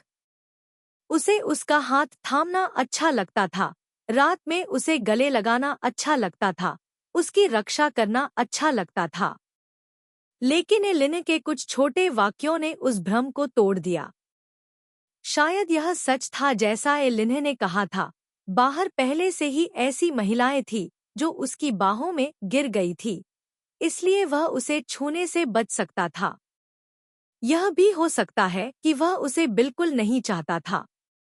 उसका दिल और भी ज्यादा दुखने लगा। वह जल्दी जल्दी में और तेजी से चलने लगी। उसे इसकी कोई परवाह नहीं थी। उसे स्वाभाविक रूप से परवाह नहीं थी कि वह उसे चाहता है या नहीं। वह मालिक और गुलाम नहीं थे, पति और पत्नी नहीं थे, और अब दुश्मन नहीं थे। वास्तव में वह नहीं जानती थी कि उसके और उसके बीच किस तरह का रिश्ता था। जीवन और मृत्यु का अनुभव करने के बाद नफरत फीकी पड़ गई थी, लेकिन उसने इसके बारे में सोचने की हिम्मत नहीं की, नहीं उसने इसका सामना करने की हिम्मत की। अचानक वह उसकी आंखों के सामने आ गया। वह चौंक गई, लेकिन अब उसे एहसास हुआ कि वह बिना जाने कब बाजार चली गई थी। वह सड़क के कोने पर सिर झुकाए खड़ा था और किसी से बात कर रहा था। सड़क पर भीड़ थी, लेकिन वह बहुत लंबा था और अलग दिख रहा था। हालांकि उसके चेहरे पर एक निशान था, लेकिन जब वह गुस्से में नहीं था तो वह बहुत सुंदर लग रहा था। अगर वह कोई ऐसा व्यक्ति होता जो उसके अतीत को नहीं जानता, तो उसे पसंद करना और उसकी सराहना करना संभव होता। उसे रोकने वाली भीड़ इकट्ठी हुई और तितर-बितर हो गई, जिससे उसे स्पष्ट रूप से पता चल गया कि उससे कौन बात कर रहा था। वहाँ एक लड़की है, एक मोटी, सुंदर लड़की जिसने सिर पर दुपट्टा, सोने की बालियां और एक अजीब सी कढ़ाई वाली पोशाक पहन रखी है। उसने अपने होठों को थोड़ा मोड़ा और लड़की की तरफ हल्के से मुस्कुराया। उस पल उसे ऐसा लगा जैसे उसका दिल निचोड़ा जा रहा है, बेहद दर्दनाक। लड़की ने उस पल का फायदा उठाते हुए, जब आस पास के लोग ध्यान नहीं दे रहे थे, उसका हाथ पकड़ लिया और उसे गली में खींच लिया। उसने सोचा भी नहीं था, उसके पैर अपने आप ही हिल गए, जल्दी से उसके पीछे भागी। गली में घुसते ही उसे अचानक एहसास हुआ कि वह क्या कर रही है और वह रुक गई। वह क्या कर रही थी? आप क्या करना चाहते हैं? उसे अन्य महिलाओं के साथ देखा। वह न तो उसकी स्वामी है, न ही वह उसका दास है। इसके अलावा यदि वह उसे किसी अन्य महिला पर अपना गुस्सा निकालने नहीं देती, तो क्या वह खुद को उसके हवाले करना चाहती है? मजेदार बात यह थी कि गली में खड़ी होकर उसे एहसास हुआ कि वह डरी हुई है, इसलिए नहीं कि वह कुछ देना चाहती थी, बल्कि इसलिए कि उसे इसकी जरूरत नहीं थी। उसका गला रुंध गया। उसने खुद को पीछे मुड़ने और वहां से जाने के लिए मजबूर किया। तभी उसे पुराने, फटे दरवाजे के पीछे महिला की स्कर्ट का कोना दिखाई दिया। वह उसे देख नहीं सकती थी, लेकिन वह महिला की पीठ पर उसका हाथ देख सकती थी। उसका दिल ऐसे दुख रहा था मानो उसे चाकू से काटा जा रहा हो। अलीना, अलीना, अरे यार, तुम फिर कहाँ घूम रहे थे? एलिना, पीछे से आवाज आई। तूदा यह देखकर चौंक गए कि महिला पीछे हट गई थी। पकड़े जाने के डर से वह जल्दी से अगले दरवाजे में छिप गई। लानत है, महिला ने दबी हुई आवाज में गाली दी, अपना सिर बाहर निकाला और जोर से चिल्लाई, यहाँ आओ। आप क्या कहेंगे? तूदा ने अपनी छाती दबाई। तभी उसे महिला की मुस्कुराहट और बोलने की आवाज सुनाई दी। अरे, अब और दिखावा मत करो। मैं जानता हूं कि आप भी यही चाहते हैं। उसे देखो, अब वह कठोर हो गया है। मैं बगल वाली गली में रहता हूं। मेरे घर के सामने 2 फूलों के पेड़ हैं। आज रात को चूहे के समय मैं प्रकाश चालू छोड़ दूंगा। तुम खिड़की पर दस्तक दो, मैं तुम्हारे लिए अंदर आने के लिए दरवाजा खोल दूंगा। मेरी पत्नी है, उसने धीरे से कहा। वह अपनी छाती दबाने से खुद को रोक नहीं पाई। लेकिन महिला इस वजह से पीछे नहीं हटी। वह बस मुस्कुराई और बोली, तो क्या हुआ? मैंने उस छोटी लड़की को देखा, पीली और दुबली, ज्यादा मांस नहीं।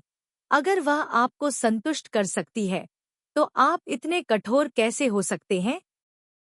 चिंता मत करो, अपने शरीर के अलावा मैं तुमसे कुछ नहीं मांगूंगी। सच बताऊं तो मेरा पहले से ही एक पति है, लेकिन वह बूढ़ा आदमी अब और कठोर नहीं हो सकता। वह वंश को आगे बढ़ाना चाहता था, इसलिए उसने हमेशा इस मामले पर आंखें मूंद ली। अगर उसे पता भी होता तो वह इस बात को न देखने का नाटक करता। आप आइए, हम आपकी आवश्यकताओं का पालन करेंगे। मैं निश्चित रूप से आपको संतुष्ट महसूस कराऊंगा। वह चुप था। तूदा दरवाजे के सहारे झुकी हुई थी। उसके पसीने से तर हाथ उसकी कमीज के हेम को कसकर पकड़े हुए थे। क्योंकि वह इतने लंबे समय से चुप था, वह आखिरकार खुद को रोक नहीं पाई और पीछे मुड़ी और दरवाजे की दरार से झांका।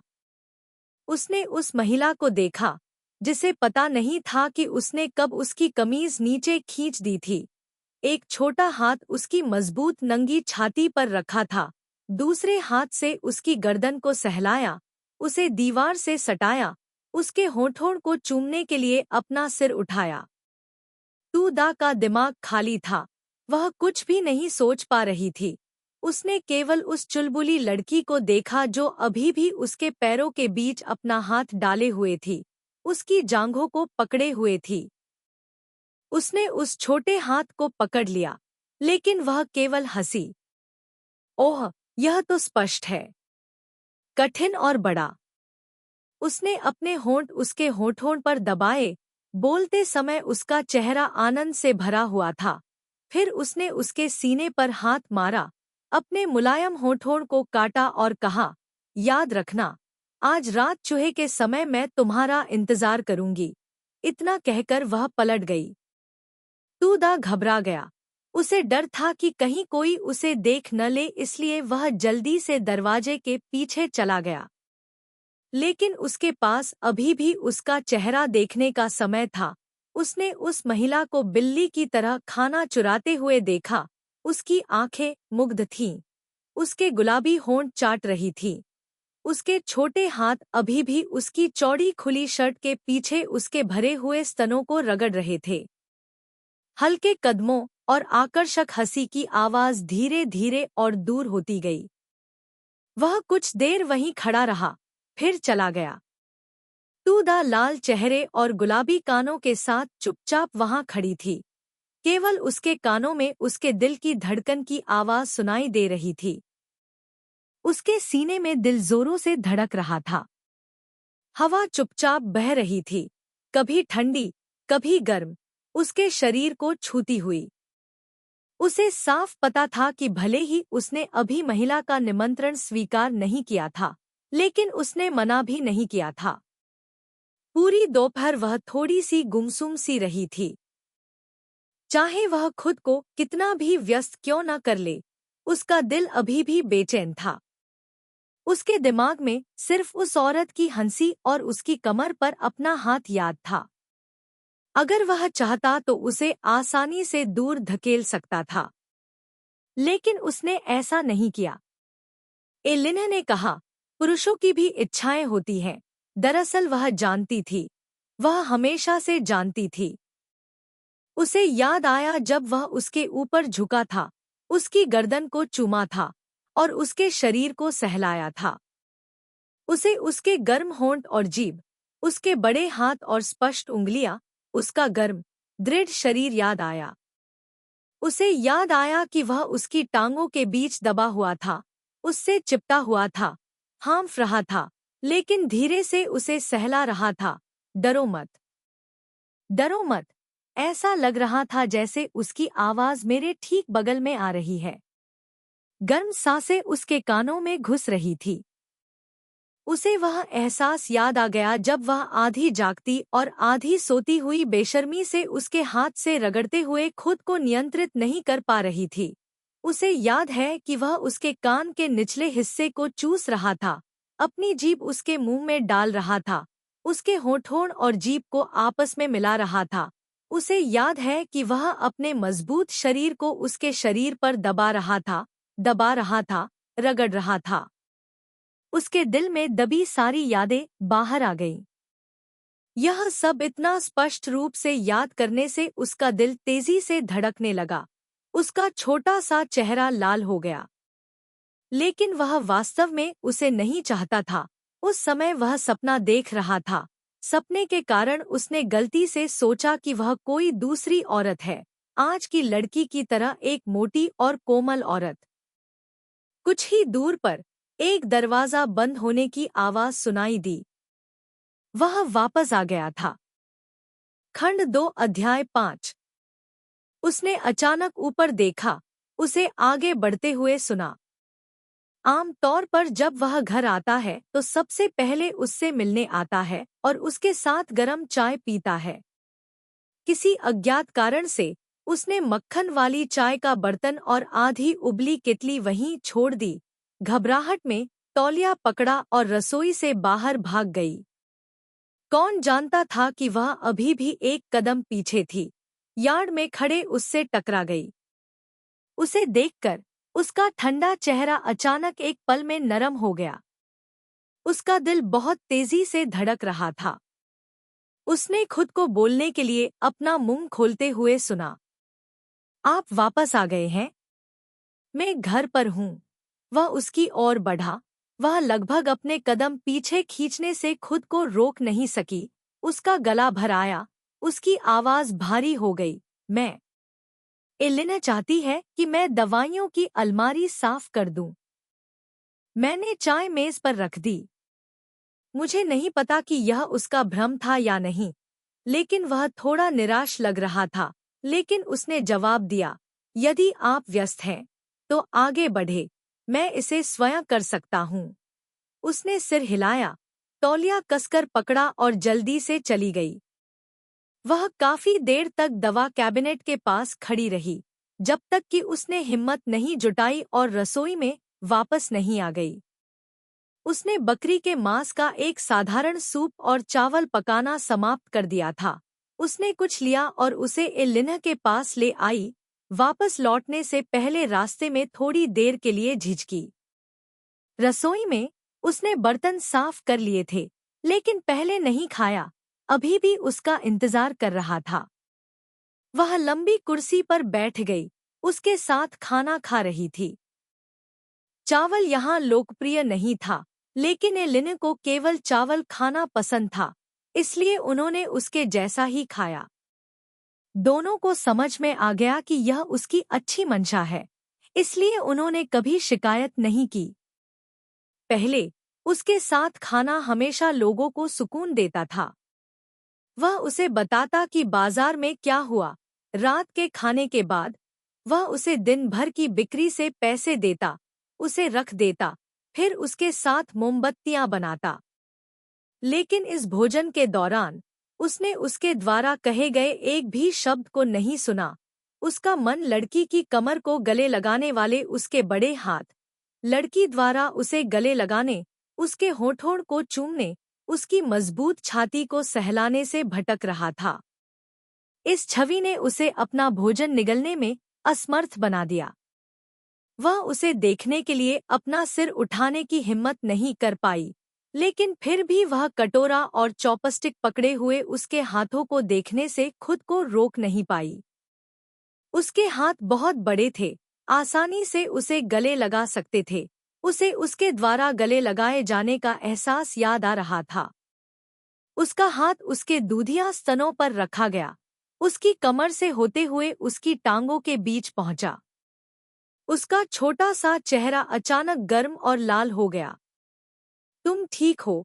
उसके अजीब भाव को देखकर उसने चिंतित होकर अपना हाथ उठाया और धीरे से उसके चेहरे को छुआ। ठंडा। वह चौंक गई और अपने आप को थोड़ा पीछे खींच लिया, उसके बड़े गर्म हाथ से बचते हुए। नहीं है, मैं ठीक हूँ। उसने पीछे खींच लिया, जिससे वह घबरा गया। उसका बड़ा हाथ हवा में रुक गया, फिर पीछे खींच लिया। उसे नहीं पता था कि उसे दोषी क्यों महसूस हो रहा था, इसलिए वह खड़ी हो गई और जल्दी से बोली, मेरा पेट भर गया है, मैं थोड़ा पानी उबाल कर लाती हूँ। उसने एक बर्तन उबाला है। उसने उससे कहा, चलो इसे ठंडा होने के लिए वहीं रख देते हैं। केतली में पानी को देखते हुए उसने अपना मुंह पूरा खोला। इस आपातकालीन स्थिति में वह केवल शर्मा कर ही कह सकी, यह पीने का पानी है। मुझे नहाने के लिए पानी उबालना है। जैसे ही उसने बोलना समाप्त किया, उसने देखा कि वह स्तब्ध था। उसका छोटा सा चेहरा और भी लाल हो गया था।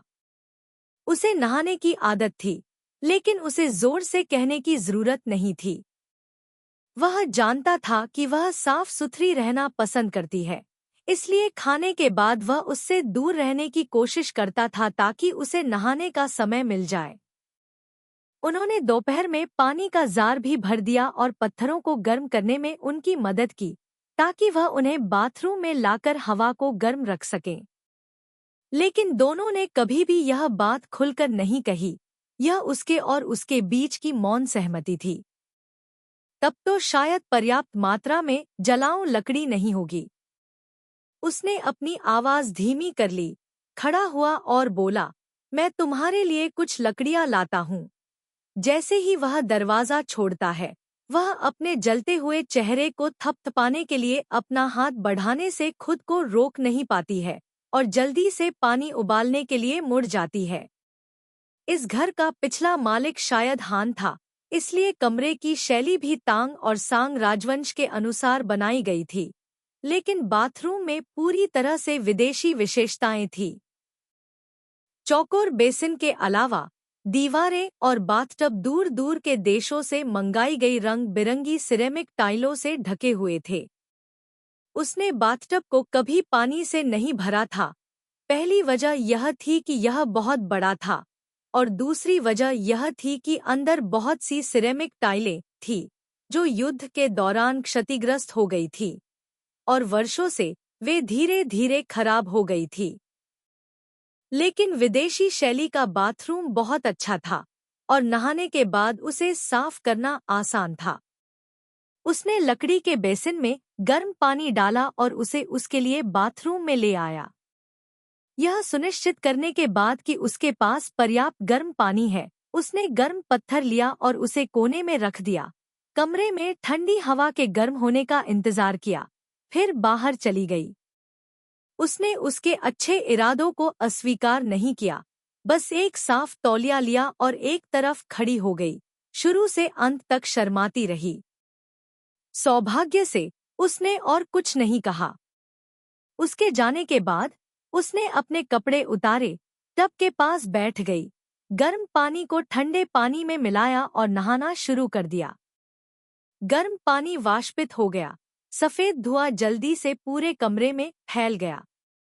गर्म पानी ने उसके शरीर को बहुत जल्दी गर्म कर दिया। वह टब के बगल में एक छोटी कुर्सी पर बैठ गई और अपने पूरे शरीर पर साबुन लगाया।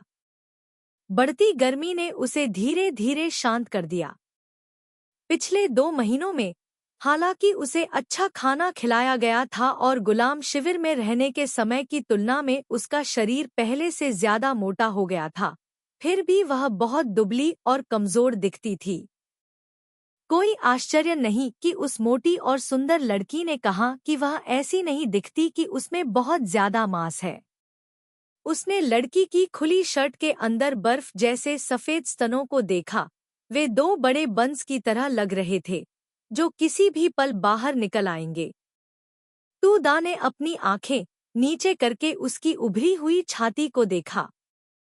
ऐसा नहीं है कि उसके पास स्तन नहीं है, अन्यथा उसे पहले खुद को कपड़े में लपेटना नहीं पड़ता। बात बस इतनी सी थी कि वह उस लड़की जितनी मोटी नहीं थी। उसका एक हाथ आराम से उसके सीने के सामने मुलायम स्तनों को थामे हुए था। उसे उसके हाथ में पकड़े जाने का एहसास साफ साफ याद था, लेकिन साथ ही उसे अपनी पीठ पर निशान भी याद था। एलिना ने कहा कि अगर वह अपना शरीर उसे दे दे तो वह दूसरी लड़कियों के बारे में नहीं सोचेगा। लेकिन एलिना गलत थी। उसने एक बार कहा था कि उसका शरीर बहुत बदसूरत है। वह इस बदसूरत शरीर पर निशानों से लदी होने के कारण पुरुषों को आकर्षित नहीं कर सकती। वह जानती थी कि उसकी पीठ पर पिटाई के निशान थे। वह उन्हें देख नहीं सकती थी, लेकिन फिर भी वह उन्हें महसूस कर सकती थी। छूने पर यह बहुत भयानक लगता था, खुरदुरा और धारियानदार। अगर वह अपना सिर नीचे करती तो भी उसे अपनी बगल में कुछ गुलाबी निशान दिखाई देते। वे बहुत ही भयानक लग रहे थे, जैसे किसी राक्षस के पंजे हों जिसने उसे पीछे से पकड़ लिया हो। लड़की के शरीर पर निश्चित रूप से ऐसे निशान नहीं थे। उसने खुद को गले लगाया, अपने शरीर पर उभरे हुए निशानों को रगड़ा। उसका दिल ऐसा महसूस कर रहा था जैसे उसे दबाया जा रहा हो। उसका गला कस गया। काफी देर बाद उसने एक लकड़ी की करछुल पकड़ी, गर्म पानी निकाला और अपने शरीर पर डाला। उसे वाकई उम्मीद थी कि ये निशान पानी से धुल जाएंगे, लेकिन वे अभी भी वहां थे। वह जानती थी कि वे अभी भी वहां हैं और कभी नहीं मिट सकते। इसलिए वह केवल अपने दिल में कड़वाहट को सहन कर सकती थी, अपने शरीर को पोंछने के लिए एक कपड़ा ले सकती थी, फिर अपने बदसूरत शरीर को ढकने के लिए एक आंतरिक शर्ट पहन सकती थी। आसमान में चांद बादलों से ढका हुआ था। वह सफाई करने, बर्तन धोने, मेज पोंछने के लिए एलिना के कमरे में गया और फिर वापस यार्ड में जाकर कमरे में प्रवेश किया। रास्ते में जब वह बाथरूम के पास से गुजर रहा था तो उसने पानी की आवाज सुनी और खुद को रोक नहीं सका। दरवाजा अभी भी बंद था और वह धीरे धीरे रोशनदान से भाप निकलते हुए देख सकता था।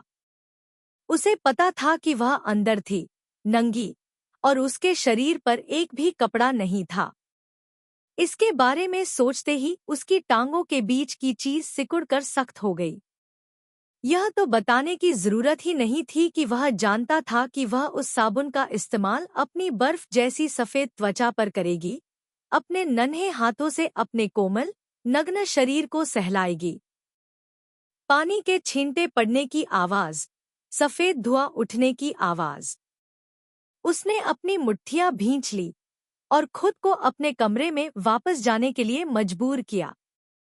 फर्श को गंदा करने के डर से उसने अपने जूते उतारे और उन्हें दरवाजे के पास छोड़ दिया और उस कमरे में कदम रखा जिसे उसने बिना किसी धूल के साफ किया था। हवा में उसकी खुशबू फैली हुई थी। उसकी खुशबू बहुत अच्छी थी, शायद इसलिए क्योंकि वह गर्म और नम दक्षिण में पैदा हुई थी, जहां बहुत पानी था, और उसकी पारिवारिक पृष्ठभूमि अच्छी थी, इसलिए उसे साफ सफाई पसंद थी और वह हर 3 दिन में नहाना बर्दाश्त नहीं कर सकती थी। जब से वह गुलाम शिविर में थी, तब से वह अपने शरीर को साफ करना बर्दाश्त नहीं कर सकती थी। उसे सफाई इतनी पसंद थी कि ठंड के मौसम में भी उसे हर दूसरे दिन नहाना पड़ता था। वह नहीं चाहता था कि वह उसे बहुत गंदा या बदबूदार देखे। जब उसने आज कमाए पैसे टेबल पर रखे, तो उसने दरवाजा खोला और अंदर घुस गई। उसे देखकर उसने अपनी आंखें नीची कर लीं और अपने लंबे, थोड़े नम बालों को अपने कानों के पीछे छिपा लिया। उसने अपने काले बाल धोए, जिनमें से आधे से ज्यादा एक तौलिए में लिपटे हुए थे।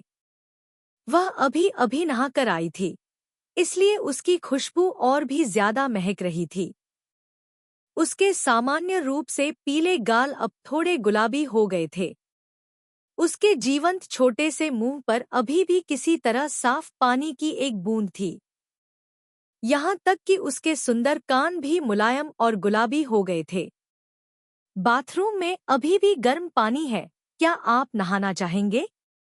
उसने देखा कि उसका छोटा सा मुंह धीरे धीरे खुल रहा था और बंद हो रहा था। उसे इस बात का बिल्कुल भी अंदाजा नहीं था कि वह क्या कह रही है।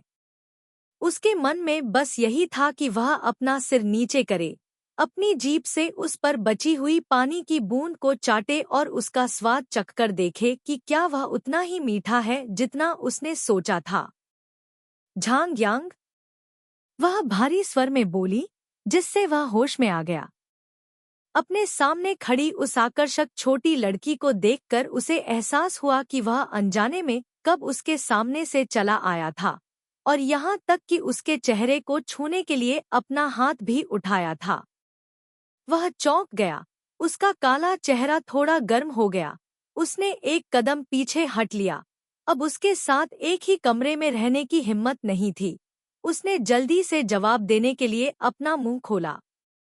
मैं नहाने जा रही हूँ।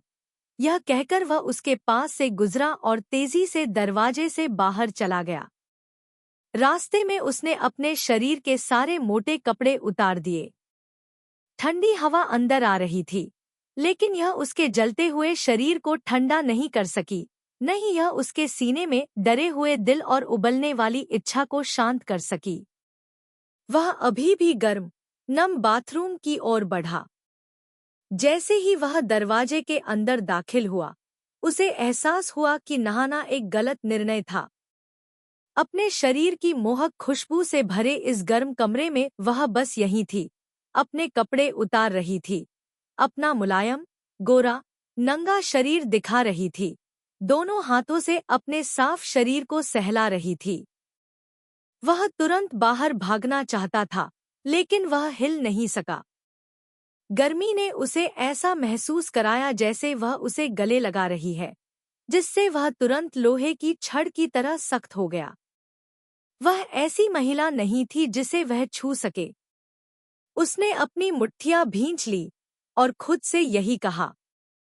वह उसे डराना नहीं चाहता था या अपनी सारी संपत्ति बर्बाद नहीं करना चाहता था, लेकिन कभी-कभी वह उसके साथ प्यार करने के बारे में सपने देखता था।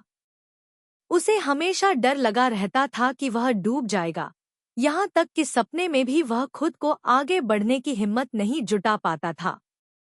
लेकिन जब वह मोहित हो गया तो उसने पाया कि उसके हाथ उसके शरीर पर बेचैन हैं। उसकी टांगों के बीच की इच्छा कठोर और गर्म दोनों थी, जो उसे दबा रही थी।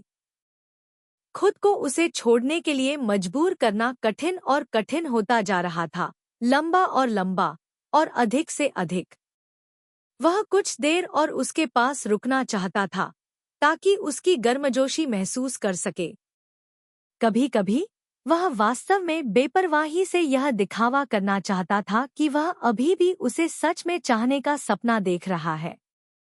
लेकिन उसने बहुत सी गलतियां की थी। यह समय बहुत कीमती था। वह उसका विश्वास नहीं खोना चाहता था। वह नहीं चाहता था कि वह उसे डर या तिरस्कार से देखे। मैं बगल वाली छोटी सी गली में रहता हूँ। मेरे घर के सामने 2 फूलों के पेड़ हैं। आज रात को चूहे के समय मैं लाइट जलाकर रख दूंगा। तुम खिड़की पर दस्तक देना। मैं तुम्हारे लिए दरवाजा खोल दूंगा। एलिना का सुझाव उसके दिमाग में गूंज रहा था। शायद उसे ढूंढना चाहिए, जैसा कि उसने कहा था। यह उसकी जरूरतों के हिसाब से था। उसे लंबे समय से कोई महिला नहीं मिली थी, और एलिना उसे चाहती थी। उसे इसके लिए पैसे देने की जरूरत नहीं थी। उसे खुश करने की चिंता करने की जरूरत नहीं थी। वह उसका शरीर चाहती थी। उसे बस मुड़कर बाहर जाना था, आधे शहर में जाना था, और उसकी खिड़की पर दस्तक देनी थी। शायद उसे बस एक बार अपनी भड़ास निकालने की जरूरत थी, और वह अब ऐसा नहीं चाहेगा। शायद उसे बस एक महिला की जरूरत थी, ऐसी महिला जो उसका स्वागत करे।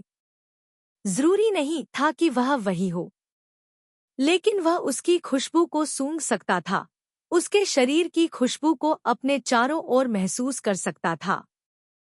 उसने दरवाजा बंद किया, अपने पहने हुए कुछ कपड़े उतारे, जिस बेंच पर वह बैठी थी उस पर बैठ गया, लकड़ी की कलछी और साबुन का इस्तेमाल किया जो उसने अभी इस्तेमाल किया था, और धीरे धीरे खुद को धोया। यह वाकई यातना थी। उसे नहीं पता था कि वह इतना मूर्ख क्यों था। जरूरी नहीं था कि वह वही हो। उसने अपना रवैया साफ साफ जाहिर कर दिया था। यह स्पष्ट था कि उसे उसकी जरूरत नहीं थी। अपने और उसके भले के लिए, शायद उसे अपनी जरूरतों को पूरा करने, अपनी थकान और दबाव को दूर करने के लिए एलिना को ढूंढना चाहिए। याद रखना, आज रात चूहे के समय मैं तुम्हारा इंतजार करूंगा। उसे एलिना को ढूंढने जाना चाहिए था, लेकिन उसने अपनी आंखें बंद कर लीं। अपनी चीज को पकड़े हुए, उस छोटी लड़की के बारे में सोच रहा था जो नहीं चाहती थी कि वह उसे छुए। उसके बारे में सोच रहा था कि वह उसे दुलारने के लिए उन छोटे, फुर्तीले हाथों का इस्तेमाल कर रही है। वह सब कर रही है जिसके बारे में उसे पता नहीं था, और वह नहीं कर सकती थी। रात गहराती जा रही थी। आदमी नहा चुका था। शिव ये खिड़की से देख सकती थी। उसे बाथरूम से बाहर आते हुए देख सकती थी। उसका शरीर अभी भी गर्म भाप छोड़ रहा था। वह काफी देर से अंदर था। उसने देखा कि उसके बाल गीले थे, यह जानते हुए कि उसने अपने बाल भी आसानी से धो लिए थे। वह कमरे की ओर चला गया। कुछ कदम चलने के बाद वह रुक गया, मुख्य द्वार की ओर देखते हुए। उसका काला चेहरा झुर्रीदार था, मानो वह कुछ सोच रहा हो। उसका दिल जोर से धड़क रहा था। वह जानती थी कि वह क्या सोच रहा था। वह लड़की के निमंत्रण के बारे में सोच रहा था। उसने अपने गीले बालों को सहलाने के लिए अपना हाथ उठाया। उसके होंठ सिकुड़ गए, उसकी मजबूत पीठ थोड़ी खिंच गई। उसने अपनी शर्ट के सामने के हिस्से को कसकर पकड़ लिया, अपनी छाती को दबाया, और खिड़की से उसे अंधेरे में खड़े देखा, जैसे कि उसने उसकी निगाहें महसूस की हों। वह देखने के लिए मुड़ा। उसने अपनी सांस रोक ली, यह जानते हुए कि वह उसे नहीं देखेगा, लेकिन फिर भी वह खिड़की के बगल वाली दीवार के पीछे छिपने से खुद को नहीं रोक पाई। बाहर कोई आवाज नहीं थी। वह अभी तक नहीं आया था, लेकिन उसने मुख्य दरवाजे पर लगी कुंडी खुलने की आवाज नहीं सुनी। इस सन्नाटे ने उसे बेचैन और घबराया हुआ महसूस कराया। फिर जब उसने प्रतिक्रिया की तो उसने पहले ही एक साफ कपड़ा पकड़ लिया था और जल्दी से बाहर जाने के लिए दरवाजा खोला था। वह लगभग उससे टकरा गई, यह जाने बिना कि वह आदमी कब दरवाजे पर चला गया था, दरवाजा खोलने और अंदर जाने वाला था। खंड 2 अध्याय 6। क्या गलत है? जब उसने उसे दरवाजा खोलते देखा तो वह आश्चर्यचकित हो गया और जल्दी से पूछा, क्या कमरा पर्याप्त गर्म नहीं है? नहीं। टूडा ने उसे देखने के लिए अपना सिर उठाया। उसका दिल तेजी से धड़क रहा था। वह केवल इतना कह सका, मैंने तुम्हें अपने बाल धोते हुए देखा। मैं कहना चाहता था कि बाहर ठंड है, ज्यादा देर तक बाहर मत खड़े रहो। यह कहकर उसने शांतिपूर्वक उसे तौलिया थमा दिया। अपना सिर पोंछ लें। हवा में गीले बाल आपको आसानी से सर्दी पकड़ सकते हैं। उसने तौलिया लिया और अपना सिर पोंछा। उसके कान थोड़े गर्म लग रहे थे, इसलिए वह जल्दी से अपने कमरे में लौटी और उसके लिए एक कप गर्म चाय बनाने के लिए आगे बढ़ी। वह उसके पीछे पीछे चला गया और नीचे की मेज पर क्रॉस लेग्ड बैठे हुए धीरे धीरे उसके बाल पोंछ रहा था। उसके विपरीत उसके बाल बहुत छोटे कटे हुए थे। हालांकि पिछले 2 महीनों में यह थोड़े लंबे हो गए थे, फिर भी यह उसके कानों को नहीं ढक रहे थे। हालांकि उसके बाल छोटे थे क्योंकि उसने उन्हें केवल मोटे तौर पर पोंछा था, फिर भी उसकी गर्दन और कानों के पीछे पानी की बूंदें थी। मेज पर मोमबत्ती की रोशनी से पानी की बूंदें चमक उठीं। जब उसने कपड़ा लौटाया और उसके हाथ से गर्म चाय का प्याला लिया तो वह कपड़ा लेने, उसके पीछे खड़े होने और उसे फिर से पोंछने में मदद करने से खुद को रोक नहीं पाई। वह पिछली बार की तरह ही अकड़ गया। वह भी अकड़ गई, लेकिन फिर भी उसने अपना हाथ वापस नहीं खींचा, केवल उसके सिर के ऊपर के बालों को पोंछने में उसकी मदद करना जारी रखा। उसका चेहरा लाल और कान लाल थे क्योंकि उसने कर्कश आवाज में समझाया, तुमने इसे बहुत मोटे तौर पर पोंछा है, इसे थोड़ा सुखाना बेहतर है। हाँ, वह बोला, उसका शरीर अभी भी अकड़ा हुआ था। यह क्रिया बहुत अंतरंग थी, यह उस मौन समझ को पार कर गई थी, जो, हालांकि अव्यक्त थी, हमेशा 2 लोगों के बीच मौजूद थी। उसे अपना हाथ पीछे खींच लेना चाहिए था, लेकिन उसका कान अभी भी गीला था और उसने खुद को फुसफुसाते हुए सुना। और कान। उसने कोई विरोध नहीं किया, बस चुप रहा। टूडा ने कपड़ा लिया, उसके दाहिने कान के लोब को रगड़ा, धीरे से 2 बार रगड़ा। उसकी गर्दन के पीछे की 2 नसें चुपचाप तनावग्रस्त हो गईं। उसने कपड़ा उसके बाएं कान पर ले जाकर धीरे से रगड़ा। उसकी हरकत की वजह से उसकी गर्दन की रक्तवाहिकाएं फड़क उठीं। फिर, जैसे कि किसी राक्षस ने उसे जकड़ लिया हो, उसने अनजाने में अपना हाथ उठाया, कपड़ा अलग नहीं किया बल्कि सीधे अपनी उंगलियों से उसके छोटे मोटे बालों और कान के लोब को सहलाया जिसे उसने काटा था। उसने इशारा किया, मैं बस यह देखना चाहता था कि क्या यह सूखा है। उसने पूरी तरह से सांस लेना बंद कर दिया। वह उसके बालों पर खुशबू महसूस कर सकती थी। उसके शरीर पर भी वही खुशबू थी। यह साबुन की खुशबू थी। उसने नहाया, उसने भी वही साबुन इस्तेमाल किया जो उसने किया था। जाहिर है कि उसकी भी वही खुशबू होगी। लेकिन इस समानता के बीच एक मामूली अंतर भी था, जिसमें वह गंध भी शामिल थी, जिससे वह पिछले कुछ दिनों में अधिकाधिक परिचित होती जा रही थी। एक आदमी की गंध, उसकी गंध। उसने धीरे से उसके कान के निचले हिस्से को रगड़ा। वहां दांतों के निशान बहुत पहले ही गायब हो चुके थे, एक निशान भी नहीं दिख रहा था। उस पल, वह लगभग झुककर उसे काटना चाहती थी, उसके शरीर पर अपना निशान छोड़ना चाहती थी, जिससे उसके लिए उस मोटी, बोल्ड और कामुक महिला से फिर से मिलना असंभव हो जाए। अधिकार की इच्छा से भरे इस क्रूर विचार ने उसे अचानक अपने होश में ला दिया। उसने अचानक अपना हाथ वापस खींच लिया, अपने हाथ के पिछले हिस्से को अपनी छाती से दबाया, शर्मा गई और पीछे हट गई, कपड़े को पकड़ लिया, केवल एक वाक्य बोला, अब यह सूख जाना चाहिए। चाय पी लो, मैं तौलिया सुखाने जाती हूँ। इतना कहने के बाद उसने उसकी तरफ देखने की हिम्मत नहीं की और जल्दी से तौलिया सुखाने के लिए कमरे में ले गई। हे भगवान, उसे वास्तव में समझ में नहीं आया कि वह क्या कर रही थी। उसे उसका सिर पोंछने में मदद नहीं करनी चाहिए, उसके कान पोंछने में मदद नहीं करनी चाहिए। अगर वह ऐसा नहीं करती तो वह खुद को उसके बालों को छूने, उसके कान को छूने से नहीं रोक पाती और उसे काटने के बारे में नहीं सोच पाती। वह जानती थी कि अगर उसका हाथ उसके बालों पर, उसके कान पर बहुत देर तक टिका रहा तो वह निश्चित रूप से सोचेगा कि वह उसे बहकाने की कोशिश कर रही है। उसके पास कुछ नहीं है, वह बस है। अभी बस इसे नियंत्रित नहीं कर सकता। चांदनी चुपचाप उस पर एक धुंधली रोशनी बिखेरती है। चमकीले चांद को ढकने वाले काले बादल किसी बिंदु पर गायब हो गए हैं। वह अपना सिर उठाती है, चमकीले चांद को देखती है, लेकिन साथ ही वह उस पर गुस्सा भी करती है। काश बर्फबारी होती। अगर बर्फबारी होती तो शायद वह बाहर नहीं जाना चाहता।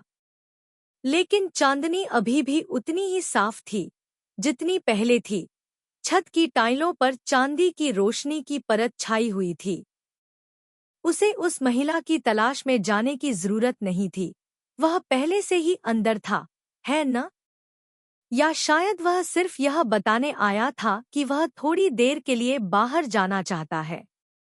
आंगन में खड़े होकर तूदा का दिल मानो दबा जा रहा था। वह जानती थी कि वह हमेशा के लिए यहाँ नहीं रह सकती, उसे किसी भी हालत में पीछे मुड़ना था और उसका सामना करना था। इसलिए उसने गहरी सांस ली, खुद को अपने कमरे में वापस जाने के लिए मजबूर किया। वह अब नीचे की मेज पर नहीं बैठा था।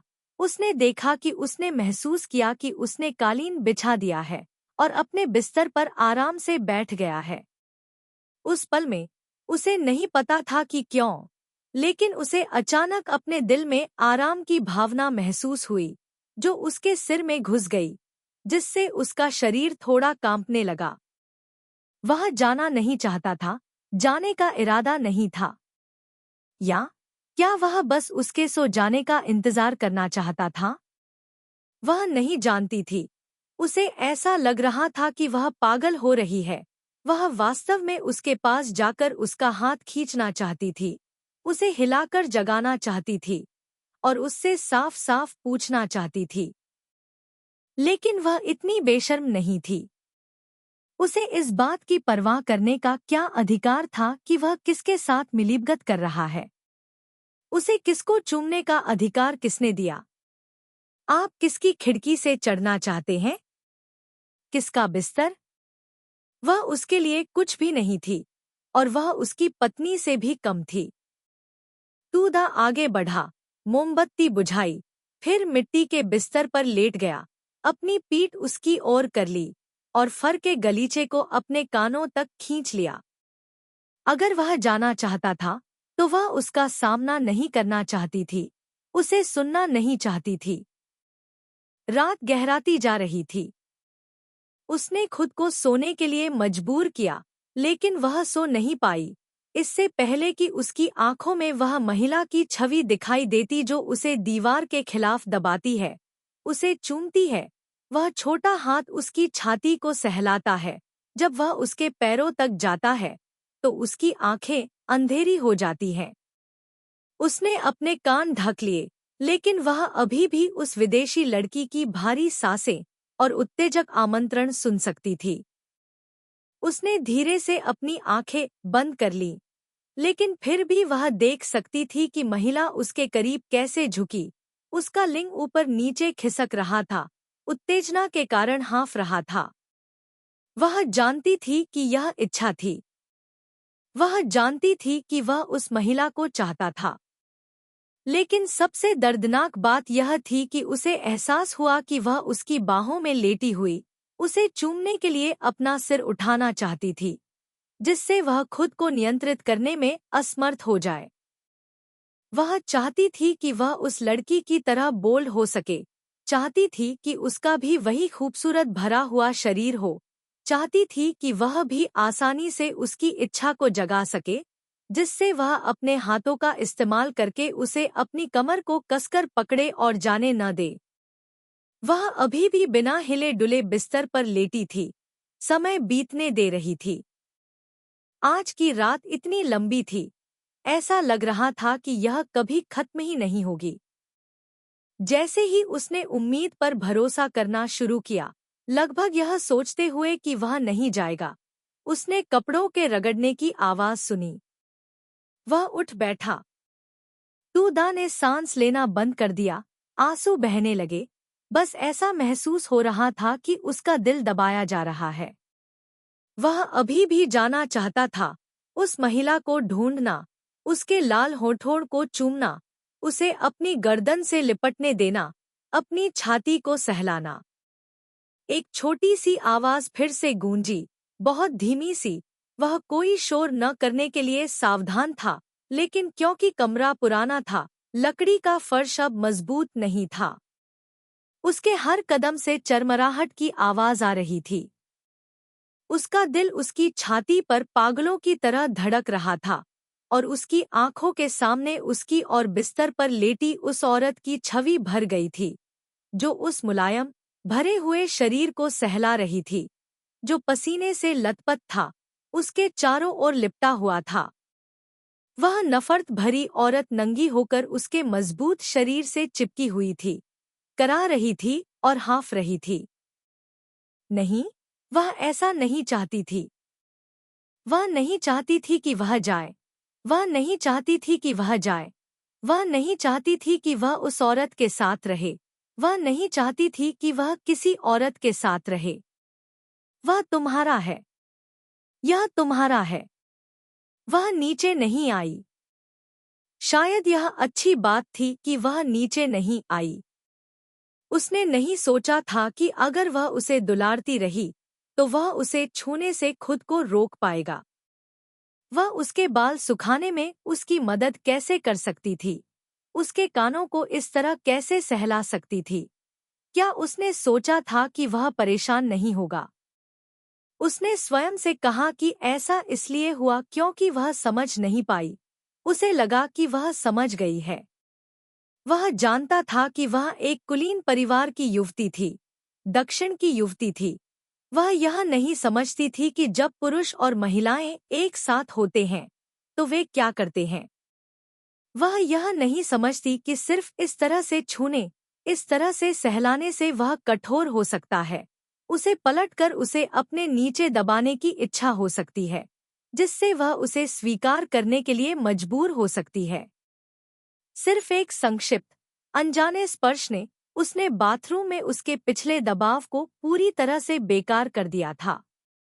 इसलिए जब वह बाहर गई, तो उसने जल्दी से महसूस की गई चटाई बिछाई, लेट गया और अपनी उभरी हुई जांघों को ढकने के लिए एक भेड़ की खाल के कंबल का इस्तेमाल किया। फिर वह वापस आई और मोमबत्ती बुझा दी। उसने उसके नीचे आने का इंतजार किया, उसके करीब आने का इंतजार किया, तब तक इंतजार किया जब तक वह बेचैन नहीं हो गया, तब तक इंतजार किया जब तक वह डर नहीं गया, तब तक इंतजार किया जब तक वह स्तब्ध नहीं हो गया। उसके पीछे आने, उस पर झुकने और उसे प्रताड़ित करने का इंतजार किया, लेकिन वह नहीं आई। उसे लगा कि वह थकावट से सो गई है। लेकिन बहुत देर तक इंतजार करने के कारण उसे बहुत प्यास लगी। अंततः वह अपने आप को रोक नहीं सका और उठकर पीने के लिए पानी लेने चला गया। कौन जानता था कि 2 कदम चलने से पहले ही वह अचानक बिस्तर से उतर गई और उसे वापस खींचने के लिए आगे बढ़ी। उसने उसे पकड़ लिया। वह चौंक गया। उसने उसे कसकर पकड़ लिया, अपना सिर ऊपर उठाकर उसे देखा। उसकी काली काली आंखें आंसुओं से चमक रही थी, उलझन से भरी हुई थी। ऐसा न करें। उसके होंठ हल्के से कांपने लगे। उसका छोटा सा चेहरा पीला पड़ गया। कर्कश और कमजोर स्वर में उसने कहा, मत जाओ। जाना? आधी रात को वह कहाँ जा सकता था? वह अचंभित रह गया। जवाब देने ही वाला था कि उसने उसकी बात सुन ली। अपॉइंटमेंट पर मत आना। उसका शरीर अकड़ गया। अचानक उसे एहसास हुआ कि वह जानती थी, उस आमंत्रण को जानती थी। नामहीन शर्म अचानक उमड़ पड़ी, जिससे उसका काला चेहरा लाल हो गया। वह थोड़ा शर्मिंदा हुआ और अपनी बात समझाना चाहता था, लेकिन उसने अपने दूसरे हाथ से उसका मुंह ढक दिया। ऐसा न करें। उसने उसकी ओर देखा। उसकी आवाज थोड़ी कांप रही थी। मैं सुनना नहीं चाहती। उसके शब्द लगभग आदेशात्मक थे, लेकिन उसकी अभिव्यक्ति घबराई हुई और तत्पर थी, पूरी तरह से दो अलग अलग लोगों की तरह। उसने कहा, वह मेरा है, चाहूं तो उसे कभी भी ले जा सकता हूं। उसकी आंखें चौड़ी हो गईं। उसका दिल धड़कने लगा। उसे लगा कि उसने गलत सुना है। वह बहुत धीरे से बोली, बहुत धीरे से, लेकिन उसे यकीन था कि उसने एक भी शब्द नहीं छोड़ा। उसने ऐसा नहीं कहा। वह जानती थी, वह भी जानता था। उसने उससे जो वादा किया था, वह एक व्यक्ति नहीं, बल्कि एक जीवन था। लेकिन उसने उस वाक्य को विकृत करने की कोशिश की। शायद उसने उसका मतलब गलत समझा। वह वास्तव में ऐसा नहीं कह सकती थी। यह महिला संभवतः उससे यह नहीं कह सकती थी कि वह उसे चाहती है, उसकी इच्छा करती है। लेकिन अगले ही पल उसने उसके होठों को छोड़ दिया, उसका चेहरा ऊपर उठाया, पंजों के बल खड़ी हुई और उसे चूमा। उसे यकीन नहीं हो रहा था कि वह उसे चूम रही है, लेकिन उसने वाकई ऐसा किया।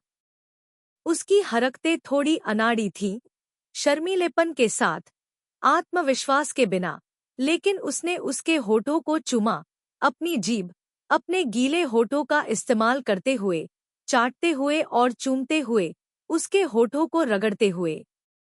वह महसूस कर सकता था कि उसके कांपते हुए गीले होंठ थोड़े से खुले हुए थे। उसकी सांसें ऑर्किड की तरह थीं। उसका छोटा सा हाथ उसके बालों को सहला रहा था, उसे उसकी गर्दन के पिछले हिस्से पर रख रहा था, उसे नीचे खींच रहा था। वह अपना मुंह खोले बिना नहीं रह सका। उसकी सांसों को अंदर खींच रहा था, अपने सिर को नीचे झुकाए बिना उसके पीछे चला गया। यह एक बेहद मासूम लेकिन बेहद आकर्षक चुंबन था, जिसने उसके दिल की धड़कन को पागलों की तरह बढ़ा दिया। उसका पूरा शरीर कांप उठा, क्योंकि वह उसे चाहती थी, वाकई उसे चाहती थी। मत जाओ, मुझे मत जाने दो। उसने उसके चेहरे को सहलाया। उसके होंठ अभी भी उसके होठों से चिपके हुए थे, फुसफुसाते हुए, तुम मेरे हो, तुम मेरे हो, केवल मेरे साथ हो सकता है। यह कथन कितना आकर्षक था। उसके कान गर्म थे, उसका दिल भी गर्म था। उसने कभी नहीं सोचा था, एक दिन ऐसा भी आएगा जब वह उसके साथ रहना चाहेगी, वास्तव में उसके साथ रहना चाहेगी। उसे एक महिला के साथ हुए काफी समय हो गया था। उसे एक महिला के शरीर की कोमलता की याद आती थी। एक दूसरे से चिपके हुए, उलझे हुए और उलझे हुए शरीर उसे पसंद थे, जो इच्छा को जगाते थे। क्योंकि सिर्फ उस पल में ही उसे महसूस हो सकता था कि दूसरे व्यक्ति को उसकी जरूरत है, उसे चाहती है, न कि उसके दिए गए पैसे की वजह से, नहीं उसके द्वारा चुकाई गई कीमत की वजह से। यह जरूरी नहीं था कि वह महिला हो। यह जरूरी नहीं था कि वह महिला हो। जब तक वह महिला थी, तब तक सब ठीक था। लेकिन वह सिर्फ उसे चाहता था। मेरे पास नहीं है। अपने सामने खड़ी लड़की को देखते हुए, उसे कांपता हुआ महसूस करते हुए, उसने अपना हाथ बढ़ाकर उसके हाथ को पकड़ लिया जो उसके चेहरे पर था, और भारी स्वर में कहा, मैं जाने की योजना नहीं बना रहा हूँ, मैं बस थोड़ा पानी पीने के लिए उठा हूँ। वह स्तब्ध थी और शून्य दृष्टि से उसकी ओर देख रही थी। ऐसा नहीं है कि मैंने इसके बारे में नहीं सोचा है। मैंने इस बारे में सोचा है, उसने भारी स्वर में स्वीकार किया। उसकी पुतलियां सिकुड़ गई, उसका शरीर अकड़ गया, यहाँ तक कि उसकी सांस भी रुक गई। उसने अपने अंगूठे से उसके पीले छोटे चेहरे को धीरे से सहलाया, उसके कोमल होंठ थोड़े कांप उठे, और उसने धीरे से कहा, लेकिन वह नहीं है। उसने उसकी ओर देखा, उसका छोटा शरीर कांप रहा था। उसने उसकी आंखों में देखा, उसके होठों को सहलाया, और भारी स्वर में अपने दिल की गहराई में छिपी इच्छा को बोल दिया, मैं तो बस आपको चाहता हूँ। तूदा को पता था कि वह बहुत ज्यादा है, उससे इस तरह पूछना बहुत ज्यादा है। उसे उसके वादे का इस्तेमाल उस पर दबाव डालने, उसके शब्दों को तोड़ मरोड़ कर पेश करने के लिए नहीं करना चाहिए। वह उसका ऋणी नहीं था, वह बहुत समय पहले उसका ऋणी नहीं था। जब उसने लाटो को उसके लिए धोखा दिया, जब वह उसे शिविर से बाहर लाया, जब वह उसे बर्फीले पहाड़ों पर ले गया, जब उसने उसके शरीर पर घावों को अनदेखा किया और दिन रात उसकी सावधानीपूर्वक रक्षा की, तब वह अब उसका ऋणी नहीं था। लेकिन वह नहीं चाहती थी कि वह जाए। वह नहीं चाहती थी कि वह किसी दूसरी औरत के साथ रहे। वह नहीं चाहती थी कि वह किसी दूसरी औरत को गले लगाए, किसी दूसरे व्यक्ति के बगल में लेटे, किसी दूसरे व्यक्ति का आदमी बने। वह नहीं चाहती थी। कौन जानता था, किसने सोचा होगा कि वह उससे कहेगा, मैं सिर्फ तुम्हें चाहता हूँ। यह कैसे सच हो सकता है? वह जानती थी कि वह उस महिला जितनी अच्छी नहीं है जिसने उसे आमंत्रित किया था। उसका फिगर सुंदर नहीं था, उसका चेहरा सुंदर नहीं था, उसमें वह आत्मविश्वास और आज़ादी नहीं थी। लेकिन वह उसकी कर्कश आवाज़ सुन सकती थी, अपनी हथेली के नीचे उसकी तेज धड़कन महसूस कर सकती थी, उसकी काली काली आंखों में भड़की हुई आग देख सकती थी।